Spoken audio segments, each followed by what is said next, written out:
Jack Holloway had been behind the wheel for 13 straight hours when the rain started, not the kind that eases you into night, but a thick, silvery downpour that blurred the world into a single smear of reflection. The wipers on his 18-wheeler slapped back and forth like they were struggling to keep up with time itself. He wasn't scheduled to stop for another 40 miles, but the road was getting harder to see, and the rhythmic hum of tires over wet asphalt had started lulling his thoughts into places he didn't like to go. The last time he'd taken this stretch of Highway 6 was nearly 2 years ago, before the funeral, before the silence that followed him into every cab, every motel room, every empty diner booth. Jack had been a trucker for 18 years. He'd seen things: twisted wrecks, roadside crosses, the ghost white stare of deer in the dark, but nothing haunted him more than the final voicemail from Mara. She'd left it at 2:43 a.m. He hadn't listened to it until days later. He'd been asleep at a rest stop. She died on Tanner Creek Bridge, drowned with the radio still playing. Jack didn't realize he'd taken his foot off the gas until the rig coasted beneath an old green road sign. Mile marker 179. Just past it, in the blur of the rain and headlight shimmer, someone was standing by the shoulder. He thought it was a trick of the water at first, a bent tree limb or a broken reflector, until it shifted slightly and raised one hand. A hitchhiker. Jack's hands tightened on the wheel. He'd stopped for people before: a guy in Nebraska with a busted bike chain, a runaway teen in Kansas who just wanted to get to Amarillo, but not since Mara, not since the accident. He didn't plan to stop, but he did. Later he wouldn't remember touching the brake, wouldn't recall checking his mirrors or shifting the rig down. All he knew was that the truck groaned to a halt 15 feet ahead of the figure, and the passenger side door creaked open with the wind. The cab light flickered as the woman climbed in. She was soaked to the bone, hood up, face shadowed, clothes clinging to her like wet paper. No bag, no umbrella. She sat down silently, folding her hands in her lap, as if she'd been expected. Jack glanced at her. "Where you headed?" She didn't answer right away. Then, softly, "You always drove this stretch when Mara needed you most." Jack's blood froze. He turned sharply, staring at her now. "What did you say?" She pulled down her hood. She was in her mid-30s, maybe younger, with pale skin and dark hair matted from the rain. Her face wasn't familiar, but something about her eyes made Jack's stomach turn over, like a forgotten photograph you only recognize in a dream. "I said," she repeated gently, "you always drove this route when Mara needed you most." Jack's hand slipped on the wheel, his chest tightened. "Who the hell are you?" She didn't flinch. "I'm Lena. How do you know my wife's name?" Lena smiled faintly and turned her head to the passenger window, watching the rain track sideways across the glass. "It's a long drive," she said. "Maybe you'll remember when we passed the bridge." Jack was shaking now, more from memory than fear. He reached for his phone. No bars, no signal. The road behind him was empty. Ahead, just darkness and headlights. He thought about telling her to get out, about pulling over and forcing her from the truck, but he didn't, because in that moment, as the engine rumbled beneath them and the storm closed in from all sides, he heard something he hadn't heard in nearly 2 years, the faintest whisper of Mara's voice, not from Lena, not from the radio, just inside his head, like a breath caught in grief. "It's okay, Jack. I forgive you." He stared out at the road. His hands found the wheel again. His foot hit the gas. Mile marker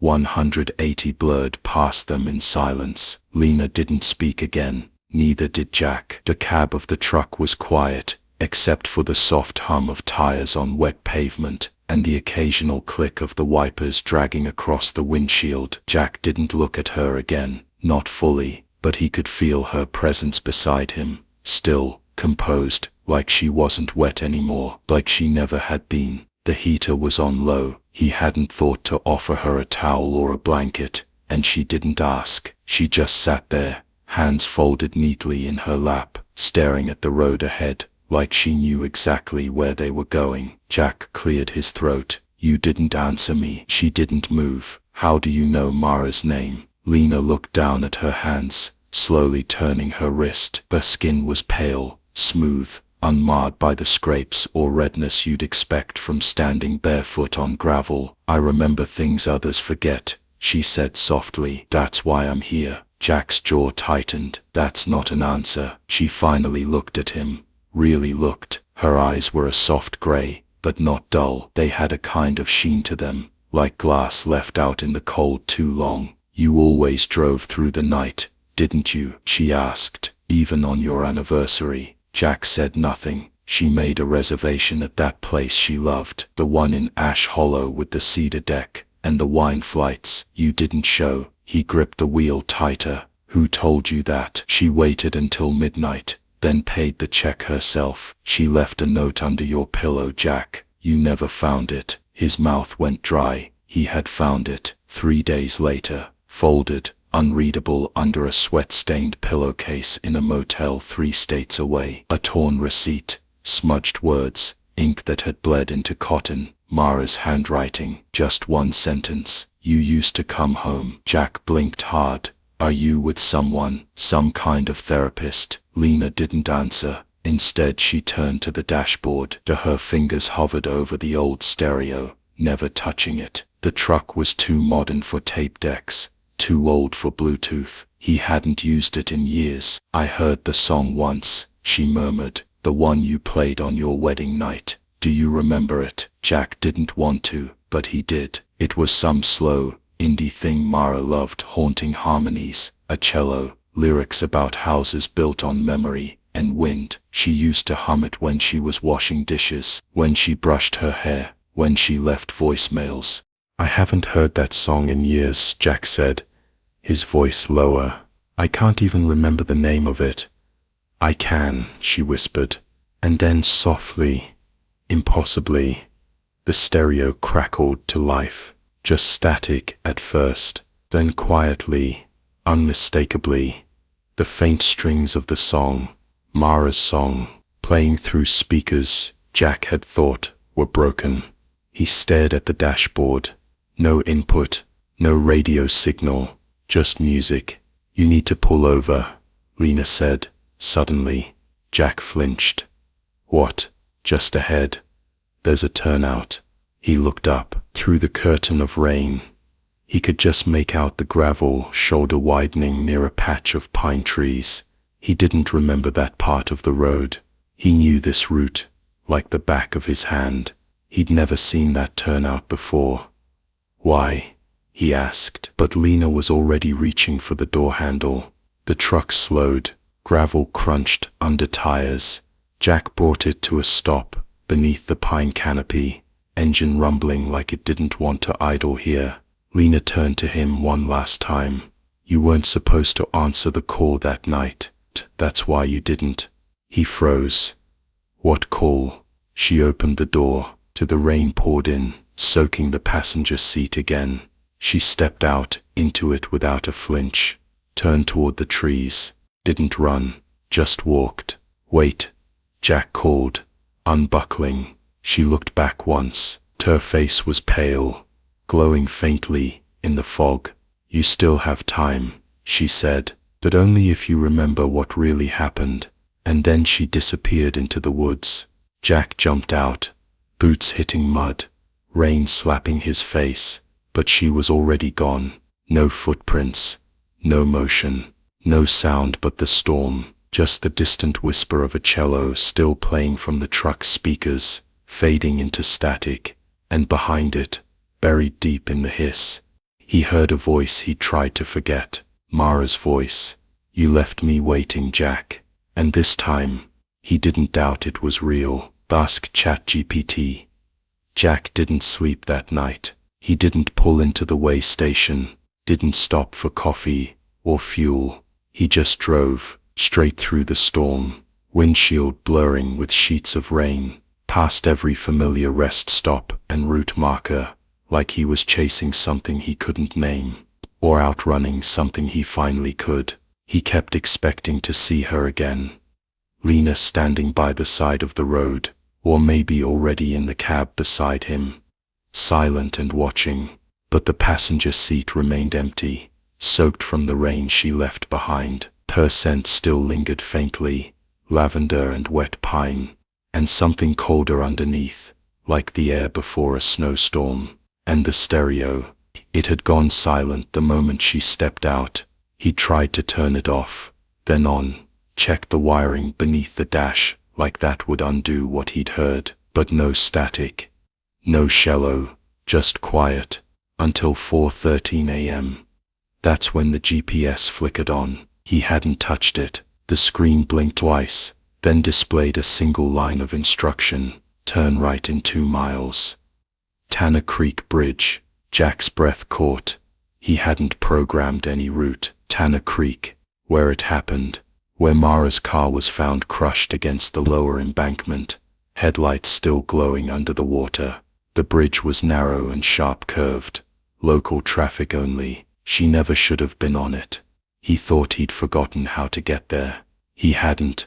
The road narrowed, curving along the ridgeline. Fog thickened between the trees, like something breathing against the windows.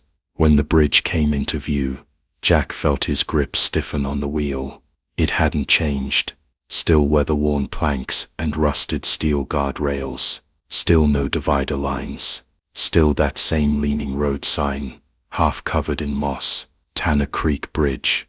Max WT 12 tons. Jack slowed the truck to a crawl. The fog was denser now, wrapping around the bridge like a cocoon. He couldn't see the other end. Just headlights cutting a narrow tunnel through the gray.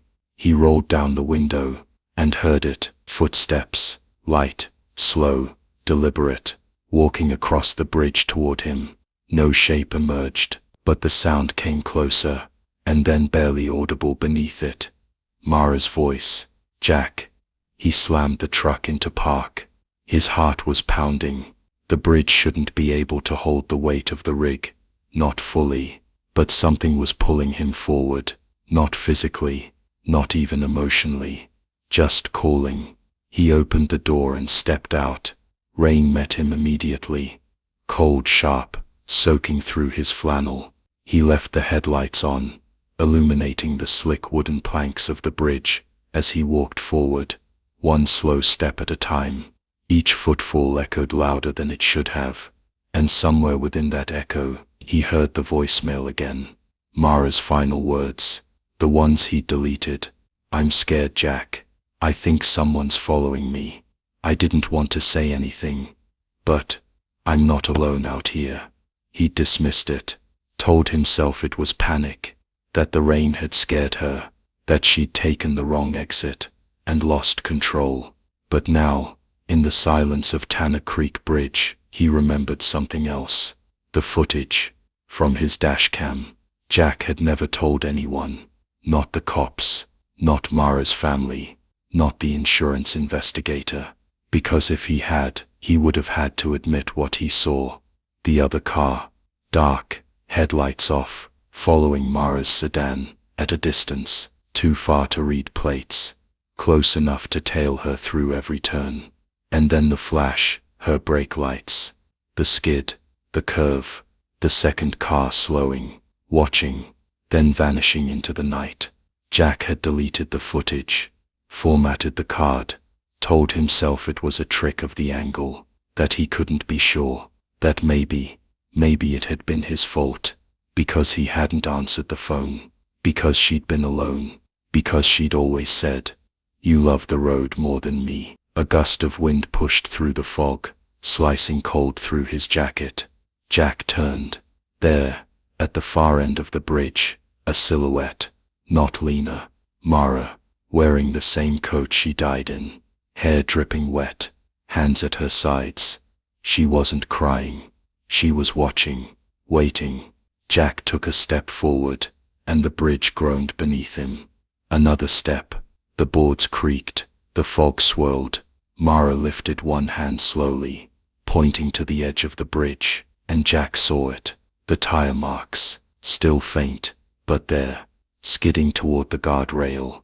Another set behind them, wider, newer, like someone had been here recently. A low voice whispered behind him. Someone else came. Jack turned, but the bridge was empty. The truck sat behind him, idling, and Mara was gone. Just mist, rain, and memory. But he finally knew the truth. He hadn't just lost her.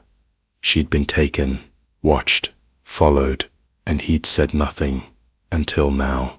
Jack stood alone, in the middle of Tanner Creek Bridge, soaked to the bone, eyes fixed on the faint skid marks, vanishing toward the rail. The rain had eased into a soft mist now, but the cold clung to him, like a memory that wouldn't fade.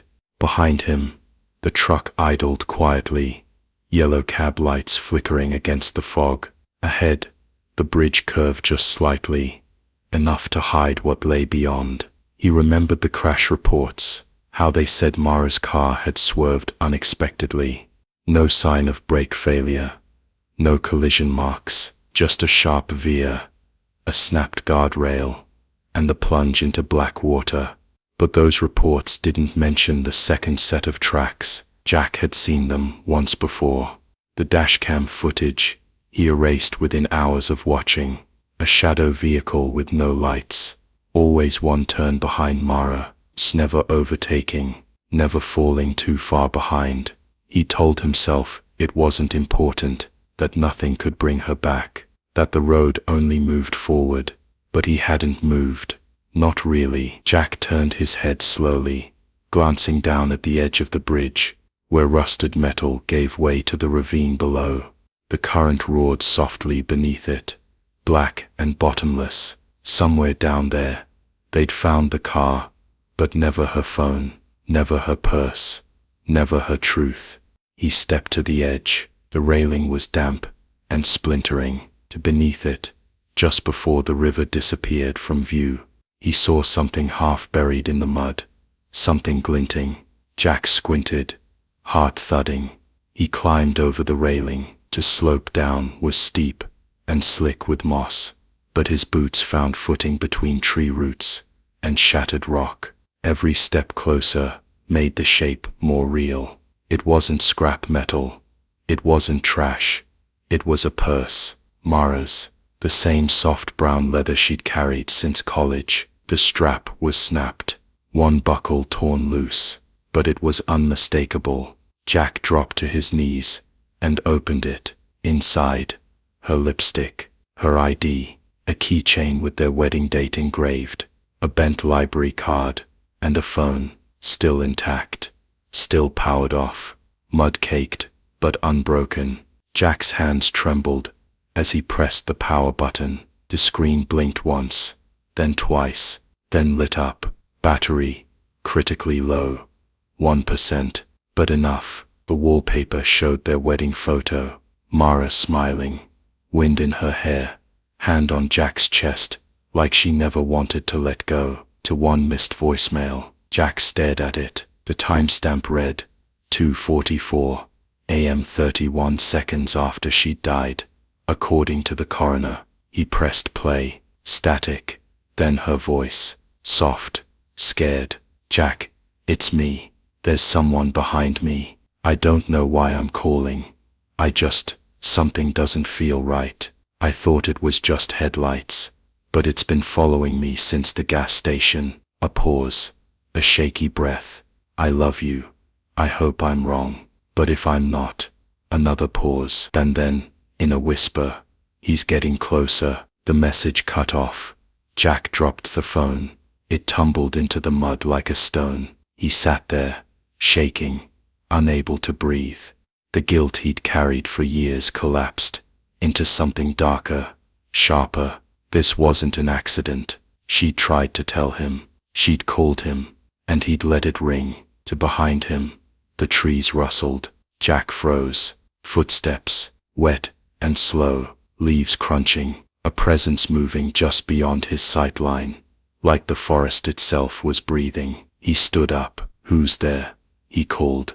Voice hoarse. No answer. The wind shifted. The scent of pine and diesel oil drifted through the air, faint, but wrong, familiar. And then he heard it, just behind him, a voice like gravel dragged across steel. "You were supposed to forget." Jack turned, fists clenched. No one was there, but the shadows between the trees twisted slightly, as if something had ducked out of sight. "You watched," the voice whispered again, closer now. "You saw the footage, and you did nothing." Jack backed up the slope, heart hammering. The truck was still visible on the bridge above, warm yellow light like a beacon, but the voice followed. "She begged you, she cried for you, and you let her drown in silence." He scrambled up the last stretch, slipping in the mud, grabbing the edge of the bridge railing with shaking hands. And there, standing in the middle of the road, was Lena, not wet,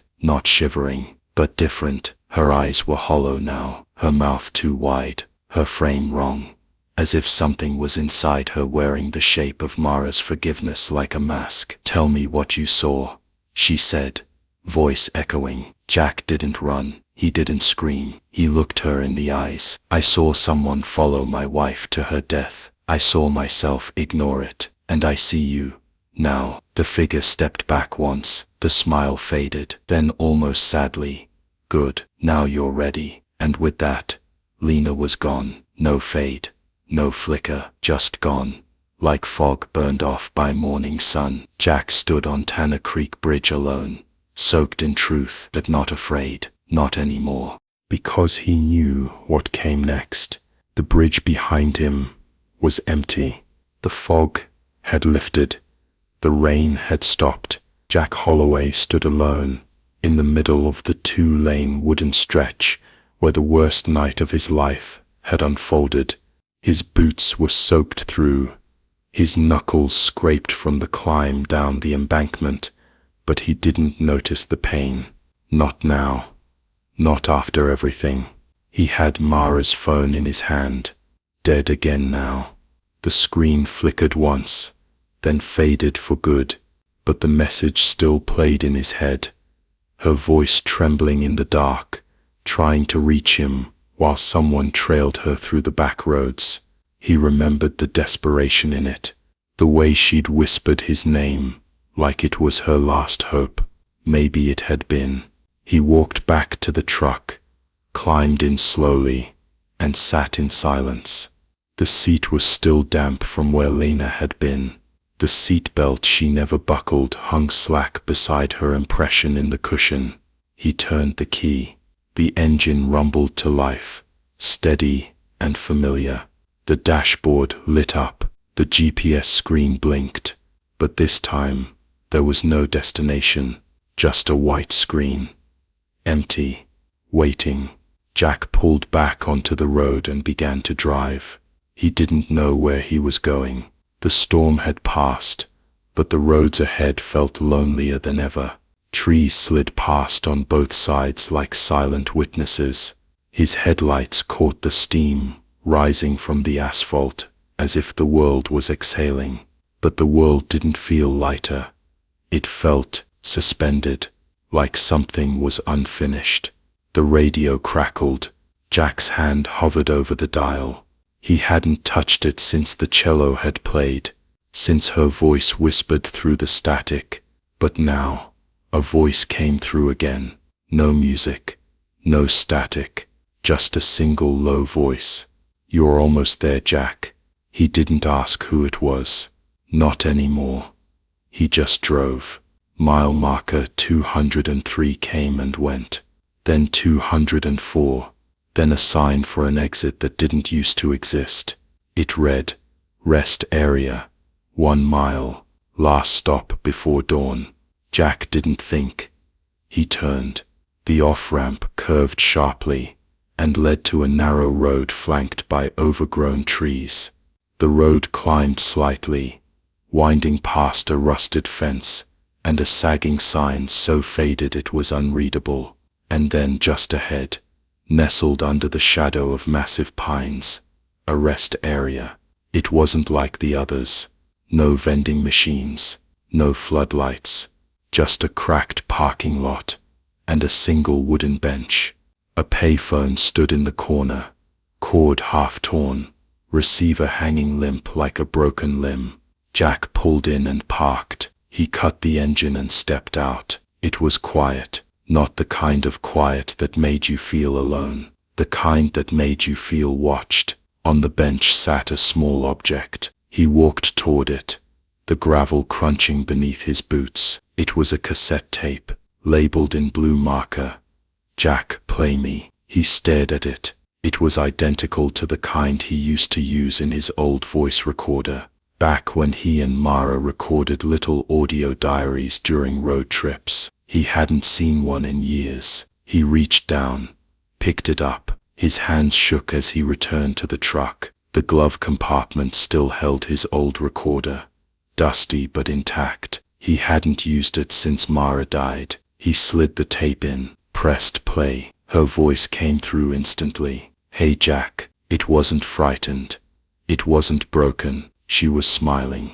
He could hear it in her voice. "If you're hearing this, then I guess you finally came looking. I hope so. I always knew you would. I just didn't know if it'd be too late." Jack leaned forward, elbows on the wheel, heart pounding. "There's something I never told you. The night I died, I wasn't scared of the crash. I was scared of being alone. I kept hoping you'd pick up, even if it was just to say you'd be late. But I didn't blame you. I never did." She paused, her voice lowered. "But he followed me. Jack, someone followed me. I don't know why. I just know that when I hit the bridge, I wasn't trying to avoid the curve. I was trying to get away. I think I knew it was over." Silence. "Then, but I'm still here. I've been trying to get back to you, waiting, watching, hoping you'd come this way again, hoping you'd remember what mattered, that I mattered, and now you do. I feel it." Jack pressed his fist to his mouth. Tears filled his eyes. Then her final words, "It's time to let go, Jack. You don't have to carry me anymore, but I'll always ride with you, every mile, every turn. Just don't forget me. Don't forget us." The tape clicked, stopped.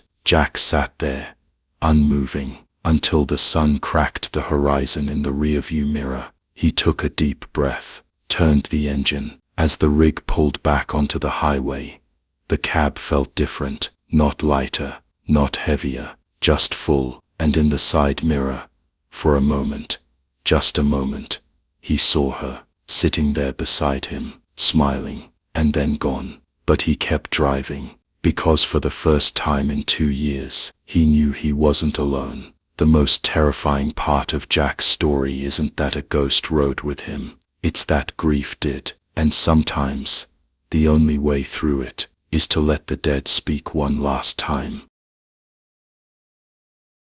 Rick Delaney didn't like talking on the CB, not like he used to.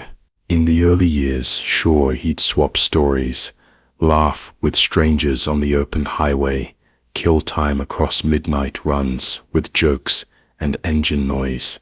But that was before things started sounding too familiar on frequencies no one admitted to using. Now he kept it on channel 19 for emergencies, volume low, mic stowed. The desert was flat and dark as ink that night. Route 160 stretched out before him like a shadowless ribbon, nothing but asphalt and sagebrush for miles. His headlights caught nothing but the occasional jackrabbit and glint of glass buried in the gravel shoulder. The CB had been silent for hours, same as the road. He was hauling a late-night freight load from Arizona toward Four Corners. Pickup location was strange, some warehouse off a side road near Shiprock. No signage, no lights, no workers, just a single sealed trailer sitting under a flickering lamp like it had been waiting for him. The manifest was short, cargo weight 7,620 pounds, no contents listed, no client name, just a pickup order from dispatch and a clean digital signature. Rick hadn't thought much of it at the time, not his job to ask questions. He was 3 hours deep into the route when the radio came to life. Set's cake. It was a dry crackle, just enough to make his hand twitch on the wheel. He looked at the unit mounted above his dashboard. The power knob was off. Volume turned to 0. Still, the speaker hissed again. "Check, you forgot me." Rick's spine stiffened. He reached up slowly, double-checked the switch. It was definitely off. He twisted the volume knob clockwise. The speaker whined, leveled, then went dead. Silence returned. He shook his head, muttering something about bleed over from another rig or old wires. The truck was aging, after all.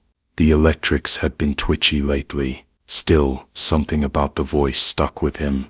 It had sounded close, not broadcast far away, but like someone whispering just over his shoulder. The next hour passed in silence. Then the voice came back. "Set's cake, you're still driving." Rick froze. His fingers gripped the wheel tight enough to bleach the knuckles. He didn't reach for the CB this time, didn't speak, just listened. "I'm still in your trailer." The breath hitched in his throat. He pulled onto the shoulder, killed the engine, popped the driver's door, and stepped down into the cool desert night. The world outside was still. No cars, no wind, the kind of silence you feel in your teeth. He walked to the rear of the trailer. The lock was still in place. The seal was unbroken, white plastic band with the same serial number printed in blue as when he'd hooked it up. He knocked on the metal. Hollow. No movement. No echo. He listened closely. Nothing. Just the blood in his ears. Rick climbed back in the cab and stared at the CB unit. Still off. Still inert. But his reflection in the dark plastic screen looked pale, drained. He started the engine again. The truck groaned as he eased back onto the highway. Miles rolled beneath him like sleep he couldn't touch. His eyes kept drifting to the rearview mirrors, not at traffic, but at the way the trailer glowed in the moonlight, like it was heavier than the road wanted to carry. He switched the CB on. "Breaker 19, he said, voice dry. "Anyone out here tonight?" Silence. "Anyone hear that weird interference on the airwaves back around marker 112? More silence. He waited. 5 miles. 10. Finally, a crackle, but not from 19. From channel 3. He hadn't used channel 3 in over a decade. He turned the dial, slowly. The voice was waiting. "You never looked. You just locked the door and drove." Rick slammed the dial back to 19 and turned the power off again. His hands were shaking now. His eyes stung from more than fatigue. He pressed harder on the accelerator. The road unwound faster beneath him. He didn't look back again for the rest of the night. But the voice didn't stop, even with the power off, even with the radio dark. It whispered under the hum of the tires, beneath the growl of the engine, like it was riding in the back, behind the wall of the sleeper cabin. "I'm still here, Rick." And the worst part, it knew his name. By dawn, Rick had put nearly 400 miles between himself and that warehouse in Shiprock, but it didn't feel like enough. The road stretched on, familiar and forgettable, one of those endless highways that blurred into its own reflection. He passed a lone gas station every 50 miles, nodded at a diner with half its letters burnt out, and watched the same 3 vultures circle the sky, like they were tracing some invisible scar on the desert's skin. But no matter how far he got, the voice rode with him, not always speaking, just waiting. He hadn't heard it in hours, not since the CB unit whispered his name with that slow, dragging familiarity. It wasn't interference. He knew that now. He'd been a trucker too long, logged too many midnight miles across too many dead zones to mistake what he heard. This wasn't some bored kid with a booster or a ham radio enthusiast playing games. This was something else, something wrong, and worse, something personal. Rick hadn't slept. He didn't even try. When the sun came up, he rolled into a fuel station near Farmington and parked the rig beside a diesel pump. The air smelled like dust and burnt oil. He stepped down, stretched, and glanced back at the trailer, still sealed, still locked. He circled it, slower this time. Part of him expected the door to be ajar, or the seal hanging loose like a snapped wrist, but everything was just as it had been, solid, unbroken. He knocked twice on the side. The echo came back sharp and cold. Then he heard it, faint, inside the trailer, not loud enough to be certain, not soft enough to ignore. A shift, a scrape, not metal, not chains, feet sliding slightly, repositioning. Rick staggered back and stared at the wall like it might bleed. He reached for the padlock, but stopped short. His hand hovered over it, trembling. If he opened it and found nothing, he'd feel insane. But if he opened it and found something, a memory flared. Another trailer, another road, another night. Rain hammering on the windshield, a young man climbing into the cab, somewhere outside Cheyenne, drenched, shivering, said his name was Curtis, said he was headed to Vegas. Rick hadn't picked up a hitchhiker in years, but something about the kid's eyes, dark, quiet, already tired of the world, got to him. He gave him a ride. They shared a coffee at a rest stop, laughed a little. And then, hours later, Curtis was gone. Rick never talked about it, not to other drivers, not to the cops. He never reported anything because technically there was nothing to report. The kid had vanished during a bathroom break, left his duffel in the back, left a wet imprint on the passenger seat, and a silence that followed Rick for days. But something about it never sat right. Back in the present, Rick shut the fuel cap, climbed into the cab, and turned the CB back on. Static. He changed channels. Dead air on 3, same on 5, a little noise on 7, but nothing clear. He left it there, and started rolling again. 2 hours later, as the road climbed into a stretch of Red Rock canyons, the voice returned. You still pretend you don't know. Rick flinched. It wasn't coming from the CB. It was coming from the speakers of the stereo. His dash display glitched, flickering between his odometer and the word "Ojuice" like it was confused. He slammed the power button off, but the voice didn't stop. You let me ride in the dark, Rick. 10 hours. No food, no water, no name. Rick gritted his teeth. Shut up, he hissed under his breath. The voice chuckled. It wasn't angry, it was amused. You thought no one would ask, that I didn't matter, but people remember. Dispatch forgets, manifest forgets, but I remember. Rick gripped the wheel so tight, his fingers cramped. He was sweating now though. The AC was on full blast. You left me, the voice whispered again, but I never left you. He pulled off at the next rest area, parked crooked beneath a flickering lamp, and stumbled out. His hands were shaking as he lit a cigarette. The first in months. His heartbeat pounded in his ears. The wind was dry, hot, and unmoving. He turned toward the trailer. No sound, no voice, no movement. He walked toward the back, slower now, more cautious. The heat rippled off the metal. He placed his palm on the side and waited. This time, the knock came from inside. 3 knocks, evenly spaced.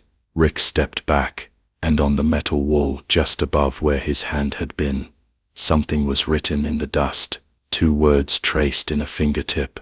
Still here. He didn't go back to the cab right away. He sat on the curb, staring at the desert horizon, the cigarette burning down between his fingers. The sky was turning orange, but the trailer stayed cold behind him. Somewhere, inside it, something waited, and it remembered his name. Rick didn't sleep that night. He tried. Parked in a rest area, near Gallup, curtains drawn, engine off, doors locked. He lay on the sleeper bunk, with his boots still on, staring at the ceiling, listening to every creak, every shift, every whisper of wind outside the cab. He even turned the CB off completely, unhooked the power cord, just in case. But silence didn't make it better. It only made the noises in his mind louder. At 3:12 a.m., something slammed against the trailer wall. Hard. He bolted upright, heart thudding. Another thud followed, this one duller, like a body collapsing. Then silence again. He waited 5 minutes, then 10. Finally he climbed out of the sleeper, grabbed his flashlight, and stepped outside. The desert air was cold. The moon hung low and yellow, casting faint shadows through the dust. Rick walked slowly to the back of the trailer. The metal was still, the lock unbroken, the seal untouched. But when he pressed his hand against the wall, the surface felt warm, not from the sun. This was midnight heat, trapped heat, like someone had been breathing in there. The next morning, Rick rolled into a way station just outside Albuquerque. He hadn't planned to stop, but something in his gut told him to check the numbers. The attendant, a younger guy with bags under his eyes and a bored expression, handed him the printout without looking up. "Looks like you're over," the man said, chewing on a pen. "Not by much, just under 400 pounds. Rick blinked. That load was sealed. Manifest said 7620. Could be bad data. The guy shrugged. "Or your empty weight's off." Rick didn't answer. He just nodded, took the slip, and pulled away from the station, stomach tight. 400 pounds. That wasn't a mistake. That was a person. He thought about opening the trailer right then, finding a dirt road, and swinging the doors wide.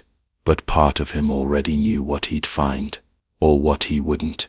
Later that day, at a truck stop outside Santa Rosa, Rick parked beneath the shade of a busted awning, and tried to ignore the feeling of being watched. He bought a coffee he didn't want, walked laps around the gravel lot, and finally stood staring at the back of the trailer, like it might confess on its own. When he opened the CB cabinet, inside his cab, he found the mic cord cut, clean as if sliced with something sharp. He hadn't touched it since Arizona, hadn't needed to, but there it was, severed, ends frayed slightly, like it had been pulled from both directions. Then the radio turned on. No static, no dial tone, just a voice, flat and echoing like it was inside a tunnel. "You sealed it, Rick. You walked away, thought it would be quiet." Rick slammed the compartment shut, heart pounding. He reached for the ignition, but it was already running. He didn't remember turning it on. The air inside the cab had changed, warmer, thicker, like someone had just exhaled behind his seat. He turned slowly, dreading what he might see in the sleeper mirror. Nothing, but his thermos had fallen over, and the bunk sheets were bunched, as if someone had shifted beneath them. That night, Rick parked at an abandoned motel off Route 54, one of those long-dead places where the sign still buzzed faintly, though the rooms were boarded up. He needed time, space, somewhere to breathe. He waited until midnight. Then finally, he did what he'd avoided doing since the first whisper. He opened the trailer. The lock clicked off easier than it should have. The metal doors groaned wide. Inside nothing, just a long stretch of dim metal flooring and tie-down hooks. No boxes, no pallets, just dust and air. But the floor was smudged, like someone had walked across it barefoot. Long dragging streaks, a few partial heel prints, all leading toward the far corner. Rick stepped up into the space, flashlight beam shaking slightly in his hand. The shadows seemed to lean in from all sides. When he reached the back wall, he saw it, carved into the metal, deep and ragged, were 4 words. "You left me here." Rick stumbled back, nearly tripping. The flashlight slipped and rolled. The beam swung wildly across the walls, catching nothing and everything all at once. Then the door slammed shut. Total darkness. Rick shouted, slammed his fist against the door. It didn't budge. And from the far end of the trailer, something moved. Not loud, not fast, just a slow shuffle, one step at a time. Then a breath, then a voice. "You made me ride alone," Rick screamed. By the time he got the trailer door open, the parking lot was empty. Morning had broken pale across the asphalt. His hands were cut, his mouth was dry, and on the inside of the door, written in the condensation, were the words, "Now it's your turn." He didn't drive for hours. He just sat behind the wheel, staring into the mirror, and listening, because in the quiet of the cab, he could hear breathing behind him. Rick hadn't spoken to anyone in almost 2 days. Not a word to a cashier, not a call to dispatch, not even a nod to another driver passing through a rest area. He kept to the road, like it was the only thing keeping him from unraveling completely. But the silence didn't protect him. It only amplified what followed. The voice didn't always speak. Sometimes it just breathed, shallow and wet, like lungs filled with dust. Sometimes it laughed, soft, nearly kind, but most of the time, it just waited, like it had nowhere else to go, like it belonged there. The trailer door never stayed shut anymore. Rick would lock it, double-check the seal, even tie it with straps and wire, and still he'd look in the side mirror and see it swaying just slightly, not open, just not secure, like something inside was pressing gently, patiently, from the other side. Just by the time he crossed into Texas, he'd stopped checking. That evening, he pulled into a small logistics yard outside Amarillo, planning to demand answers from dispatch. The yard office was in a prefab trailer, behind a chain-link fence, with a red dirt lot, and 2 motionless forklifts outside. Rick parked his rig, engine still humming, and walked toward the door with his jaw tight, and his fists balled. Inside, a tired-looking woman at the front desk looked up. "Can I help you?" "I need to know who arranged my pickup in Shiprock," Rick said, not even pretending to be polite. "That warehouse, that sealed load, it's not in my logs. I want a name." She blinked at him. "You're Delaney, right? Route 331. "Yeah." She frowned and clicked through her system. "We didn't dispatch you from Shiprock." Rick's stomach turned. "What? You were scheduled to deadhead from Tucson to Fort Worth. No cargo on this route. I signed a manifest. Not from us. I have a bill of lading." She shook her head. "That route was voided last Thursday. No pickups from that zone. It's been blacklisted for months. It's been blacklisted for months." Rick's throat tightened. "What do you mean blacklisted?" "There was a situation," she said carefully. "One of our drivers picked up an unauthorized load from a warehouse that's been closed since 2019. No power, no staff. He never made it to his drop. He never made it to his drop. Truck was found abandoned outside of Flagstaff, trailer doors hanging open, no cargo inside." Rick stared at her. "What was his name?" She looked away. "Curtis Dale." The air seemed to vanish from the room.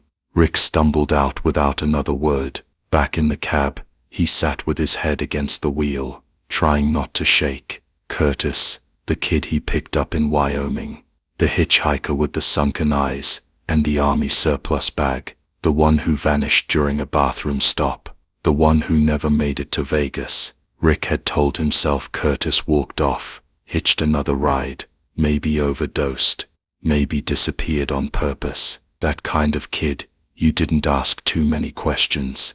But the truth was, Rick had left him. Not intentionally. Not exactly. They'd argued. It was raining. Curtis had gotten weird, twitchy, paranoid. Said someone was following the truck. Said there were people in the trailer. Rick had pulled over at a diner and told him to cool off for 10 minutes. Then he'd driven away. He'd convinced himself the kid never came back, that he must have just disappeared. But he remembered now, the way the passenger door clicked shut behind him, the thud in the trailer, the sound he heard 5 miles later that he didn't stop for. He'd sealed it, driven for hours, And when he finally opened the trailer back in Vegas, it had been empty.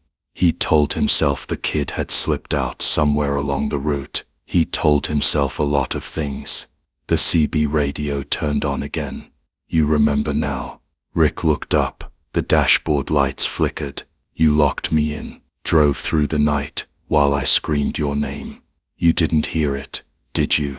Not with the stereo so loud, not with your thoughts so far away. The cab was suffocating. Rick flung the door open and stepped out into the warm, dry wind. The sun was setting in a haze of copper. Dust curled along the edge of the lot. The trailer sat motionless. But when he turned to look at it, he saw something he hadn't noticed before. Footprints, leading away from the back door. Bare, long, pressed deep into the red earth. But they didn't go far, just 20 feet. Then they circled. Back to the door, back to the truck. He followed them slowly, heart thudding. The footprints stopped at the driver's side, right beneath his own door, right beneath where he stood now. He looked down. There was a fresh print beside his boot, still damp, still sinking. The CB crackled behind him one last time. You left me there, Rick. He turned slowly. And now, I'm driving. The headlights turned on by themselves. Rick didn't remember getting back in the cab. One moment, he was standing in the red dirt, staring at a fresh footprint beside his boot. The next, the door was closed, the engine was running, and the road was already unspooling in front of him, like a ribbon of black silk under a darkening sky. The headlights cut through nothing. There were no signs, no mile markers, just the hum of tires on pavement, and the slow realization that he hadn't chosen this route. His hands were on the wheel, but they felt numb, like they belonged to someone else. The air in the cab was too still, too full. There was no sound from the CB now. No voice from the stereo, no whisper in the mirror, but Rick didn't feel alone. He felt watched. He checked the mirrors again. Nothing behind him, but the trailer. But even that looked wrong. The lines were soft, the metal dulled, like it wasn't reflecting the world anymore, like it was pulling something in. He pressed the brakes. The truck didn't slow. The gauge cluster flickered. The engine hummed steady. His foot was to the floor, and nothing changed. He reached for the ignition, tried to kill it. Nothing. The steering wheel tightened under his grip. His hands wouldn't let go. The CB radio came back to life. Almost there. The voice was different now. Not angry. Not mocking. But like someone narrating the end of a long journey. Like someone who had made peace with something terrible. Rick's breath caught. "Where are we going?" he asked, his own voice sounding far away. The answer didn't come through the speaker. It came through the windshield. Pump ahead. Something emerged from the dark. A turn-off he hadn't seen in years. A gravel road, leading to a dead field. A sign at the edge, rusted and split down the middle, barely legible. Giant rest stop. Closed. He hadn't seen that place since 2013, since the night he picked up Curtis, since the night he left him. The truck turned by itself. Gravel crunched beneath the tires. Dust rose in plumes. The rest stop looked almost the same. A broken vending machine, a bench with one leg cracked, and a collapsed awning, hanging low like a curtain waiting to fall. The trailer hissed as the brakes engaged. Then silence. The cab lights flickered off. The engine died. Rick sat there, staring at the building that had barely survived time. Something shifted in the bunk behind him. A creak of mattress coils. A sigh. He turned. No one was there, but the bed was sunken, and the sheets were still moving. The CB crackled one last time. "Go on." Rick opened the door, stepped into the dust. The air was heavy. The world felt folded in on itself, like he was walking through a memory, instead of a place. He moved to the back of the trailer, reached for the lock. There wasn't one. The latch was already open. The doors swung wide, and for the first time since he'd picked up the load in Shiprock, Rick saw what he was hauling. Nothing. No cargo. No crates. Just a chair bolted to the middle of the floor, and someone sitting in it. Curtis. Thin, pale. Eyes like dark water. He wasn't bound. He wasn't hurt. He just sat there. Quietly. Hands resting on his knees. He looked up at Rick without anger. "You drove a long way," Curtis said. Rick's mouth was dry. "I didn't know. I swear I didn't know you were back there." Curtis nodded slowly. "That's the problem. You didn't want to." The air shifted. The dust stopped moving. "I was real, Rick. I was there, screaming, kicking the walls, calling your name. And you drowned me out with music and silence. You made it easier not to care. I was scared. So was I." Rick stepped inside. Curtis didn't move. "I see it now," Rick whispered. "All of it." The trailer felt endless behind them. No walls, no roof, just blackness. Curtis stood. "You never had to save me," he said. "You just had to open the door. I'm opening it now." Curtis smiled. It wasn't cruel. It wasn't kind. It just was. The trailer lights blinked once. The door behind them slammed shut. Total darkness. Then a siren. A diesel engine humming. Voices. When they found the truck the next morning, it was parked perfectly in the Cheyenne rest stop. Engine off. Doors locked. Trailer empty. No signs of a driver. Dispatch said Rick Delaney hadn't checked in for days. There was no cargo logged. No records of a route. Just a name scratched into the inside wall of the trailer. Curtis Dale. And beneath it. He opened the door. Sometimes late at night, truckers on Route 160 still hear Channel 3 come alive for just a few seconds. A voice soft and steady. "Breaker. Breaker. Anybody out there?" And if you answer, you'll hear the same words every time. "I'm still in your trailer." And then silence.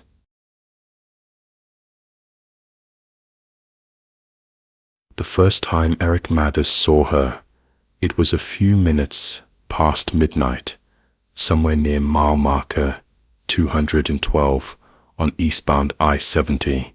He'd been driving since late afternoon, hauling a half-empty reefer across Colorado on a route he'd run 100 times. The air was clean, dry, cool enough to roll the window halfway down. Classic overnight stretch. Just him, the road, and the low hum of the CB crackling every hour or so with a joke from another rig. Then his headlights caught movement on the shoulder. At first he thought it was a deer, or maybe some poor stranded soul whose car had died out in the canyon stretch. But as the beam sharpened, the shape grew clearer. A woman, walking alone, barefoot on the gravel shoulder, arms wrapped around her waist. Her long black hair clung to her face. She wore a white sweater that looked 2 sizes too big. No bag, no phone in hand, just walking, slow and steady, like the road belonged to her. Eric lifted his foot off the gas, slowed to 40, then to 30. He reached for the CB mic, hesitated, then let it drop back onto the hook. "Miss," he called out the window as he passed. "You all right?" She didn't flinch, didn't look up, just kept walking. Same pace, same forward focus. He drove another 100 feet and pulled over, flipped on his hazards. The road behind him was dark, nothing but a slow bend, no other headlights. He climbed down, boots crunching on the gravel. "Hey," he called again, louder now, walking back toward where she'd been. "Are you hurt?" "Nothing, just the wind moving through the brush." He walked a few more feet, then stopped. She was gone. No sign of her on the shoulder, no sound of movement in the trees. The road stretched empty in both directions, the kind of quiet you only get in high desert past midnight. Too still, too wide. He stood there for a moment, waiting for something, a voice, a rustle, footsteps, nothing. Eventually he climbed back into the cab, locked the door out of habit, and stared into the rearview mirrors for a long time before pulling back onto the road. He didn't tell anyone about it that night, not at the truck stop, where he got coffee 2 hours later, not in the morning, when dispatch asked if the roads had been clear. He told himself it was nothing, a mirage. Maybe too many hours behind the wheel, headlights playing tricks, his brain mistaking a tree limb or a roadside reflector for something human. He didn't even think about it again until he was fueling up outside Lemon 2 days later and decided to check the dash cam. There she was, right where he'd seen her. Mile marker 212, walking in perfect detail. The sweater, the hair, the bare feet, head down, arms wrapped tight, shoulders hunched like she was bracing against a cold only she could feel. He watched the footage 3 times. On the 4th playback, the screen glitched, her figure flickered, just for a frame, not enough to be a technical error, not enough to say for sure, but when it cleared, she was gone, not walked out of frame, not passed, just vanished between 1 second and the next. Eric sat there staring at the screen, thumb hovering over the rewind button. He didn't press it. That night, he dreamed of the highway, of the white sweater, of footsteps on gravel that never slowed. When he woke up in the cab the next morning, the first thing he did was check the dash for footprints. There were none, but the passenger door was unlocked, and he always locked it. He told himself it was just a habit slip, just exhaustion, just coincidence. He was wrong, because the woman wasn't done with him, not yet. A week passed before Eric saw her again. He hadn't expected to. He'd convinced himself the first sighting was a trick of the light, a mistake compounded by fatigue and suggestion. He even started leaving the dash cam off, claiming it drained the battery, but in the back of his mind, the memory held on. The white sweater, the bare feet, the sudden glitch in the footage that left more questions than it answered. It was just past 11 p.m. when it happened again. This time he was west of Deer Trail, heading eastbound, hauling a full trailer of frozen poultry for a plant in Kansas. The interstate was unusually quiet, the sky overcast, heavy with late summer heat. His headlights cut a narrow cone ahead of him on the 2-lane stretch. The moment felt still, but not calm, like something was waiting to step forward. And then there she was, walking along the shoulder again. Same pace, same posture, same sweater clinging to her frame, like it hadn't been washed in years. The exact same woman, only this time, she was farther down the road, mile marker 223, 11 miles east of where he'd seen her last. Eric slowed immediately, heart pounding. He stared through the windshield, trying to catch her face in the high beams, but her hair hung too low over her eyes. Her steps didn't change, not even when the rumble of his truck passed just a few feet from her. He switched on the hazards, pulled onto the shoulder ahead of her, and kept the engine running. This time he wasn't going to let her disappear without answers. He got out and stood near the hood of the truck, arms crossed, waiting, but she never came. 5 minutes passed. He walked backward along the shoulder, boots crunching on grit and bits of broken reflector glass, until he reached the spot where she should have passed. She wasn't there. She wasn't anywhere. Eric spun in a slow circle, scanning both sides of the road. Nothing. No sound of footsteps.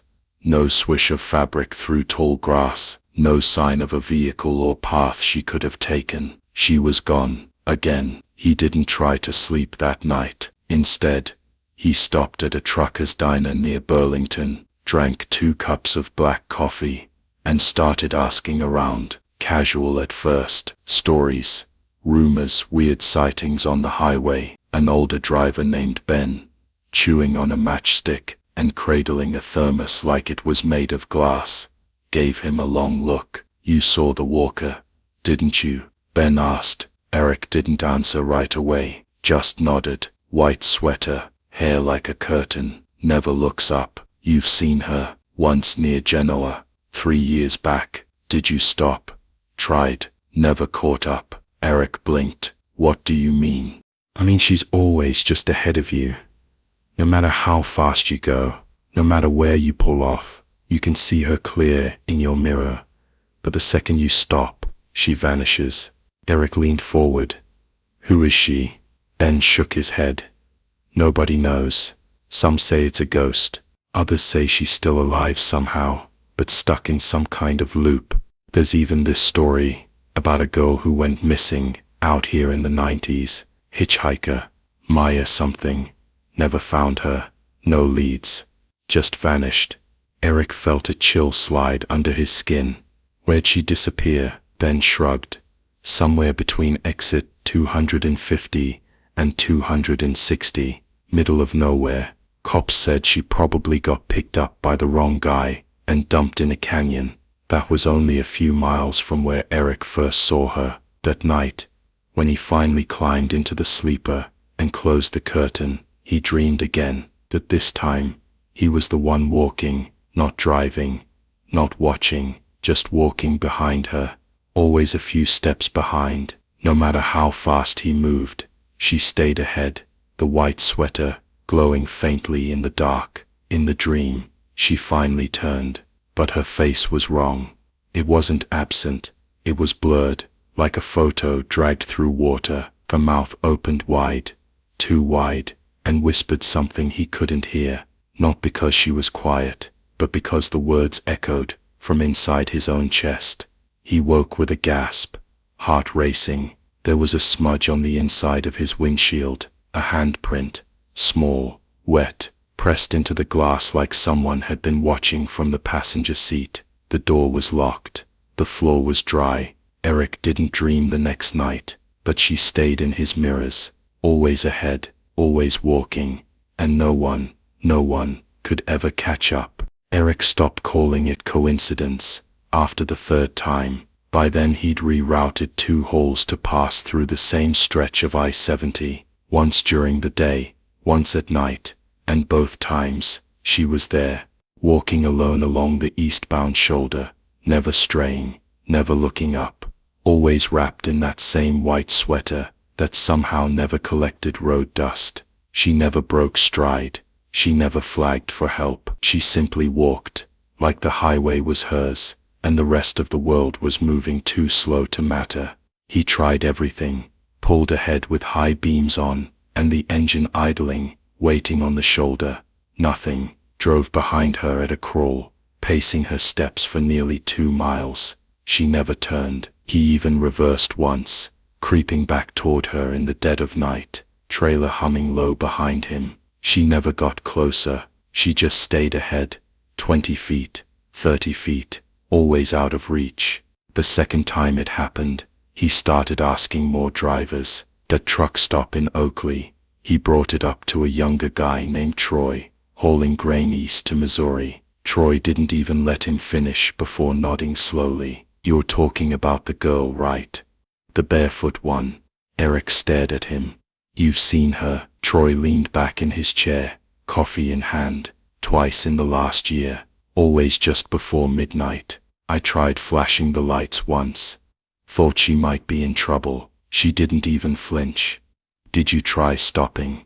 Yeah, Troy said. Pulled over just ahead of her, ran back with a flashlight. She never came. She never passed me either, just vanished, like the fog swallowed her.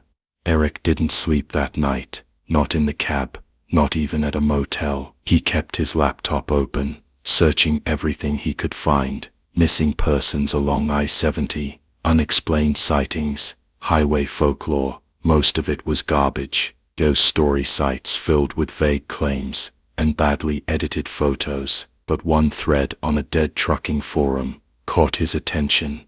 It was posted in 2015. A single user recounting a midnight run between Denver and Hayes. He mentioned seeing a woman walking east just past Limon, white sweater, no shoes, never looked up. Tried calling it into highway patrol, but by the time they responded, she was gone. The post ended with a name, Maya Ellis. It wasn't much to go on, but it was something. Eric pulled up archived newspaper articles from the late 90s. It took time, but eventually, he found her. Maya Ann Ellis, 24 years old, last seen July 1999, hitchhiking from Boulder to Topeka. Her mother said she had a friend waiting in Kansas City. Her car had broken down earlier that summer, and she'd been catching rides ever since. She was last seen at a gas station near exit 256, bought a water bottle, waved to the cashier, and walked out. She never showed up in Kansas City. No body, no backpack, no sign of violence, just gone. Eric stared at her photo for a long time. It wasn't a high-resolution image, just a yearbook scan with warm lighting and a half-smile, but the hair was the same, the nose, the set of her chin. It was her. He didn't doubt it. He made a note of the exit and the date, checked the calendar, realized he was coming up on the anniversary. The next night, Eric left early. He wasn't even on a run. He just needed to see her again. This time, he planned it all out. He brought a dash camera, a flashlight, a voice recorder, parked a quarter-mile ahead of mile marker 256, with his lights off, and waited. At 12:14 a.m., she appeared, like always, same white sweater, same barefoot walk, same downward stare. Eric stepped out, flashlight in hand, and stayed silent. She approached slowly, her pace never changing. The gravel didn't crunch beneath her. Her silhouette seemed to hover just slightly above the pavement, a motion too smooth, too fluid.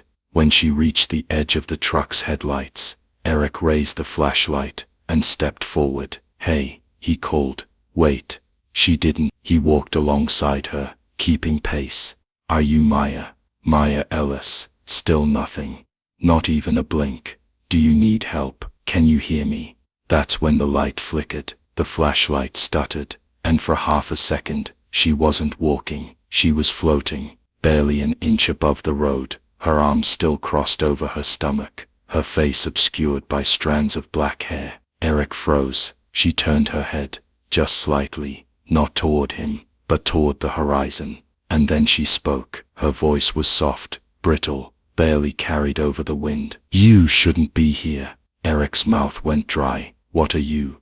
She didn't answer. She just walked past the edge of the light and into the dark. By the time Eric got back to his cab, he was shaking. His flashlight was dead. His recorder had stopped. The dash cam showed nothing but static for 2 straight minutes. That night, he didn't dream. But when he woke, there were muddy footprints on the driver's side floor mat, heading in, not out. Eric wasn't afraid anymore. Not exactly. He'd passed fear 2 sightings ago. Now it was something heavier. A deep, slow pull, like gravity in his bones. The more he saw her, the more he needed to understand her. The walking woman wasn't just a ghost, or a glitch in the dark. She was deliberate, consistent, a presence that had slipped out of time and into the shoulder of a forgotten highway. And she wanted something. Eric didn't know what, but he was ready to ask. The night of July 14th, the anniversary of Maya Ellis's disappearance, he planned everything down to the minute. He left early, made sure his truck was fueled, dashcam charged, phone at 100%. He'd been tracking her movement and knew she most often appeared between mile markers 248 and 257, sometime after midnight. He picked a spot near marker 253, an unlit stretch with no off-ramps, no houses, no gas stations, just him and the road. He parked his truck just past a slight incline, positioned with the lights off, hazard blinkers set, and door ajar. Then he waited, sitting on the hood, listening. The only sound was wind stirring, dry weeds, and the occasional hiss of a passing rig far in the distance. At 12:33 a.m., she appeared, just like before, emerging from the shadows, as if she'd always been there, as if the night had simply parted to let her through. Her sweater hung loose over her frame, sleeves covering her hands. Her steps were slow, steady, barefoot against gravel that should have cut and bruised. But she didn't limp. She didn't even flinch. She just moved. Eric didn't speak. He waited until she was 20 feet away, then stepped down from the truck and walked to the center of the road. This time, he didn't yell. He didn't try to chase. He stood still and let her come to him. And she did. Almost 10 feet away. She stopped. The wind died. Her hair hung in strands across her face. The air around her shimmered faintly, like heat rising from pavement. Though the night was cool, Eric swallowed. Maya. She lifted her head, just slightly. Her face was clearer than ever before. Pale skin, chapped lips, deep-set eyes. She looked young and impossibly tired. Not scared, not angry, just worn, like she'd been walking for a long, long time and had forgotten what rest felt like. You don't have to keep going, he said softly. You can stop. You can rest. She didn't speak, but her eyes flicked to the distance, the way she was facing, the direction she always walked, east, toward Kansas, toward whatever destination had once been waiting for her and never came. Eric stepped closer, just a foot. The air dropped 10 degrees. His breath fogged in front of him. She whispered, "You're not ready." Then she turned and kept walking. Eric stood there, stunned. "What do you mean?" She didn't answer. He followed. She didn't speed up, didn't slow down, just walked, as if bound by some silent promise to the asphalt. He walked beside her for half a mile. His legs ached. His vision swam. His thoughts grew thick, like he was wading through sleep. The longer he walked, the harder it became to breathe. Still, she didn't stop. At one point, he tried to touch her, just a hand on the shoulder, a gesture of connection. But his fingers passed through her like fog, cold, damp fog. And that's when the highway began to fade. The yellow lines beneath his feet grew faint. The road cracked, then disappeared. The air turned dense. The stars vanished. It was just him and her, walking through something that wasn't the world anymore. A corridor of memory, a place between. Then her voice came again, distant but sharp. "You don't belong here." Eric fell. It was like his knees buckled all at once, like gravity remembered him and yanked him down. The impact knocked the wind from his chest. His vision blurred. He tried to speak, but the air was gone. He blinked, and he was back in the cab of his truck. The engine was off. His flashlight lay in the passenger seat, its beam weak and flickering. His shirt was soaked through with sweat. He looked down at his boots. The soles were torn, the treads packed with dirt and crushed gravel. He checked the GPS. He hadn't moved, but outside, the pavement was covered in faint muddy footprints leading from the shoulder to his door. And stopping there, he stared for a long time, then picked up his phone. There was a new voice memo in the recorder app. He didn't remember making one. It was only 8 seconds long. He pressed play. Her voice, soft, breathless. "You weren't supposed to follow. Not yet." Then silence. Eric didn't take another haul for almost a month. He canceled 2 contracts, turned down 3 overnight offers, and stopped answering dispatch. The rig stayed parked in his driveway with dust gathering on the windshield, a sight that made the neighbors glance sideways but never ask. It wasn't fear that kept him off the road. Not exactly. It was reverence, like something sacred had happened out there, something no CB chatter or truck stop coffee could explain away. He replayed the recording dozens of times. "You weren't supposed to follow. Not yet." Her voice, clear and firm, lodged in his skull like a nail. Not a ghostly whisper, not distorted static, but real, human, sad. He tried reaching out to people, not friends. He didn't have many of those anymore.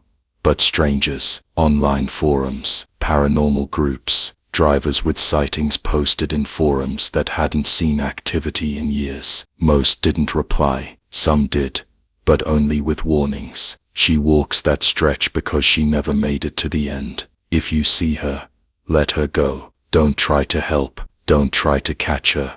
She's not stuck. She's following something.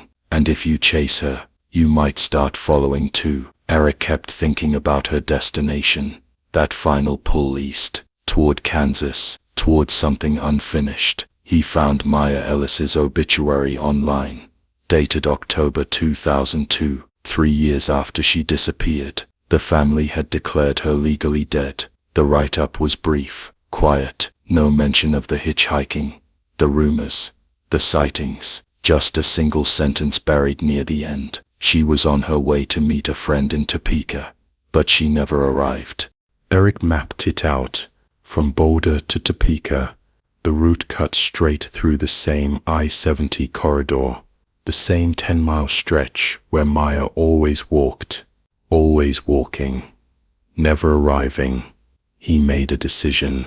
He loaded up his truck one last time, not with cargo, but with a few small items, a white rose, a pair of clean canvas sneakers, and a note he folded slowly, carefully, before placing it in an envelope marked with a single name, Maya. That night, he parked just off mile marker 256. The shoulder was quiet. The wind was light. The moon was full enough to cast a dim glow across the fields on either side. He stepped out, placed the sneakers neatly beside the white line, set the rose on top, and weighed down the envelope with a small stone.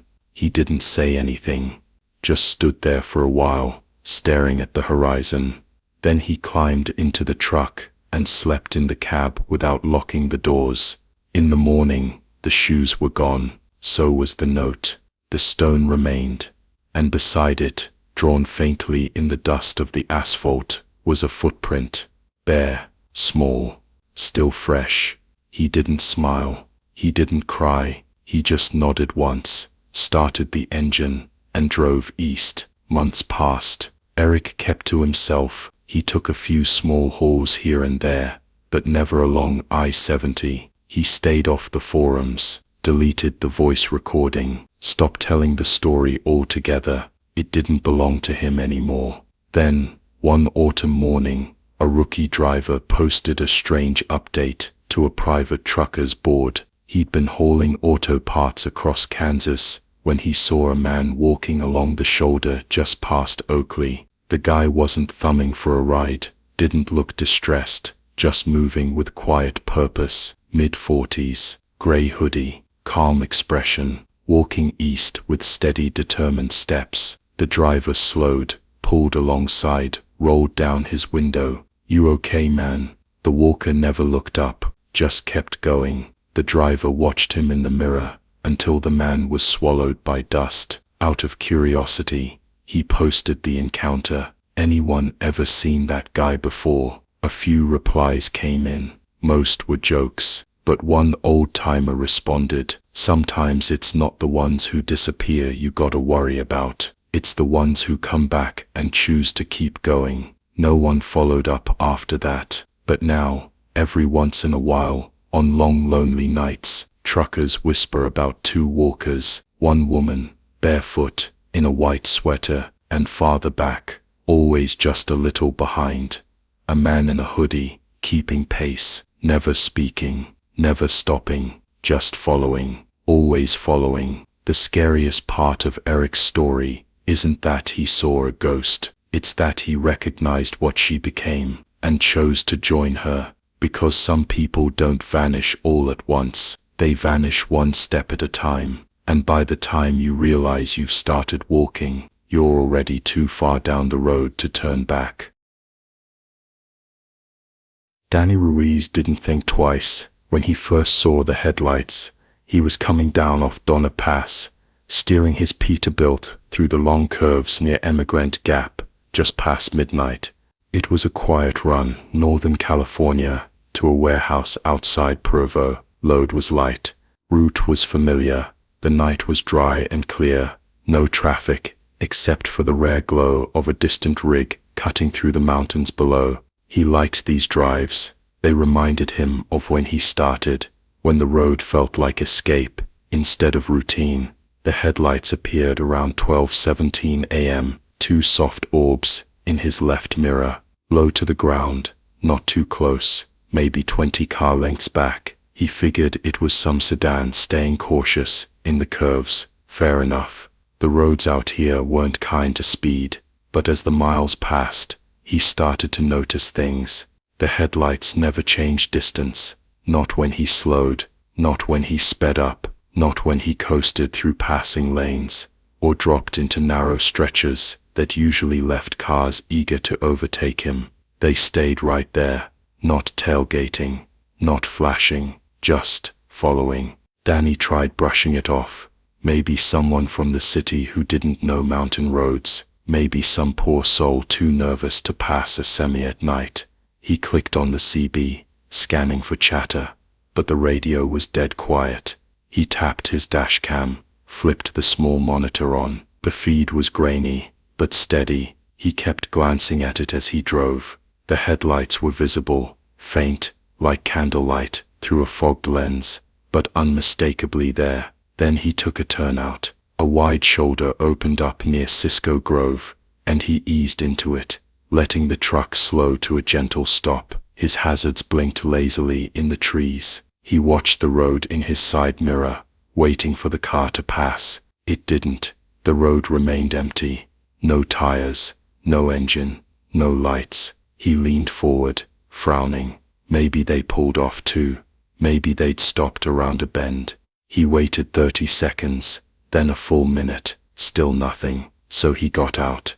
The air bit cold against his arms. As he stepped down, pines loomed over the turnout, black silhouettes with silver crowns in the moonlight. He walked around the side of the trailer, scanning the highway behind him. No car, no taillights, not even the sound of distant rubber on pavement, just silence. Danny lingered a while longer, chewing the inside of his cheek, then climbed back into the cab and merged back onto the road. 2 minutes later, the headlights returned. Same spot, same distance, as if they'd never left. He stared at them in the mirror for a long time. They didn't get closer, they didn't shrink, they just hung there, like they were tied to him, like something watching. He tried the CB again.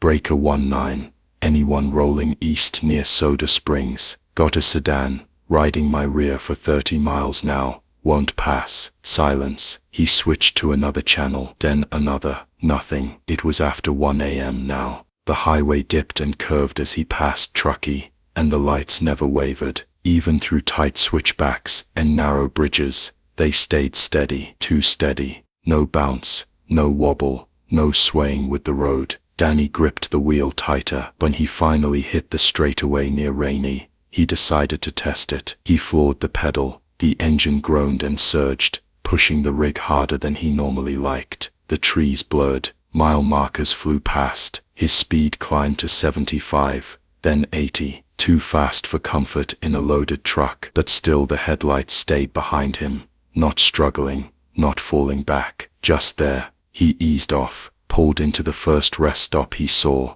tires crunching gravel, shut the engine down, and killed the lights. Heart still racing. The lot was empty. He stepped out with his flashlight, scanned the road. Nothing. No sedan, no SUV, no sound of an engine. He stood still for a long moment, the wind tugging gently at his jacket. The forest around him creaked. A bird cried out once, then went quiet, and when he turned back toward the highway, he saw the glow return. 2 faint orbs in the distance, right where the road disappeared into trees. And for the first time, all night, Danny felt something shift inside him. This wasn't someone following anymore. This was something that had already made up its mind. And it wasn't in a hurry. It had 300 miles left to ride. Danny didn't start the engine right away. He stayed parked under the pale rest stop lights, fingers gripping the steering wheel like it might float away if he let go. Through the windshield, the road looked empty, quiet, but in his side mirror, Just past the edge of the exit ramp, those headlights still hovered, low to the ground, pale gold instead of white. No movement, no engine noise, just light, waiting. After 10 minutes, they blinked out, just gone, though like someone snapped their fingers and erased them. Danny's breath returned in a slow, ragged rhythm. He laughed once, bitter and dry, told himself it had to be some kind of optical trick. Reflections, retinal burn-in from staring too long at mirror light, maybe even another truck that had turned off down an unseen Forest Service road. Yeah, that had to be it. He didn't believe it. Still, he started the engine again. The rumble of the diesel felt grounding, real in a way the last hour hadn't been. He eased back onto the highway, tires thudding softly over the rumble strips, mirrors scanning the shoulder like something might step out at any moment. 45 minutes passed in silence. Then, just outside Fernley,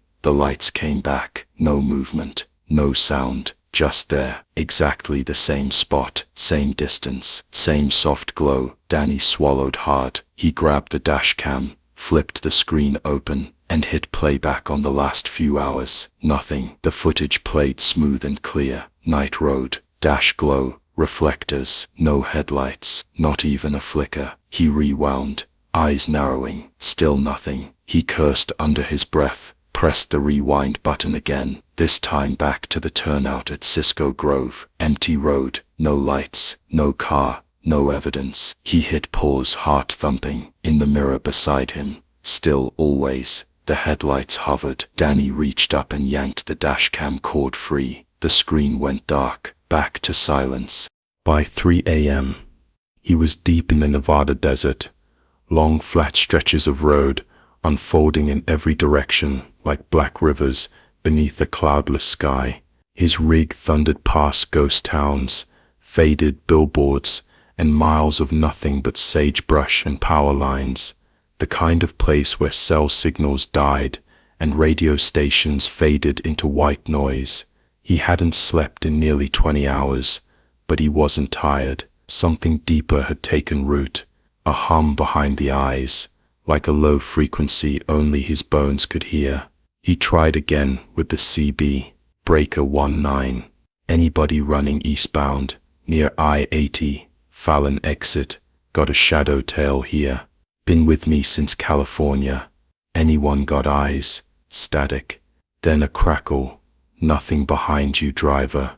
Danny's heart skipped. He pressed the mic again. Say again. You see me out there. You're alone. Silence. He stared at the unit. The channel number flickered, jumped from 19 to 3, then back to 19. He turned the dial. No change. He shut the CB off and sat in the stillness.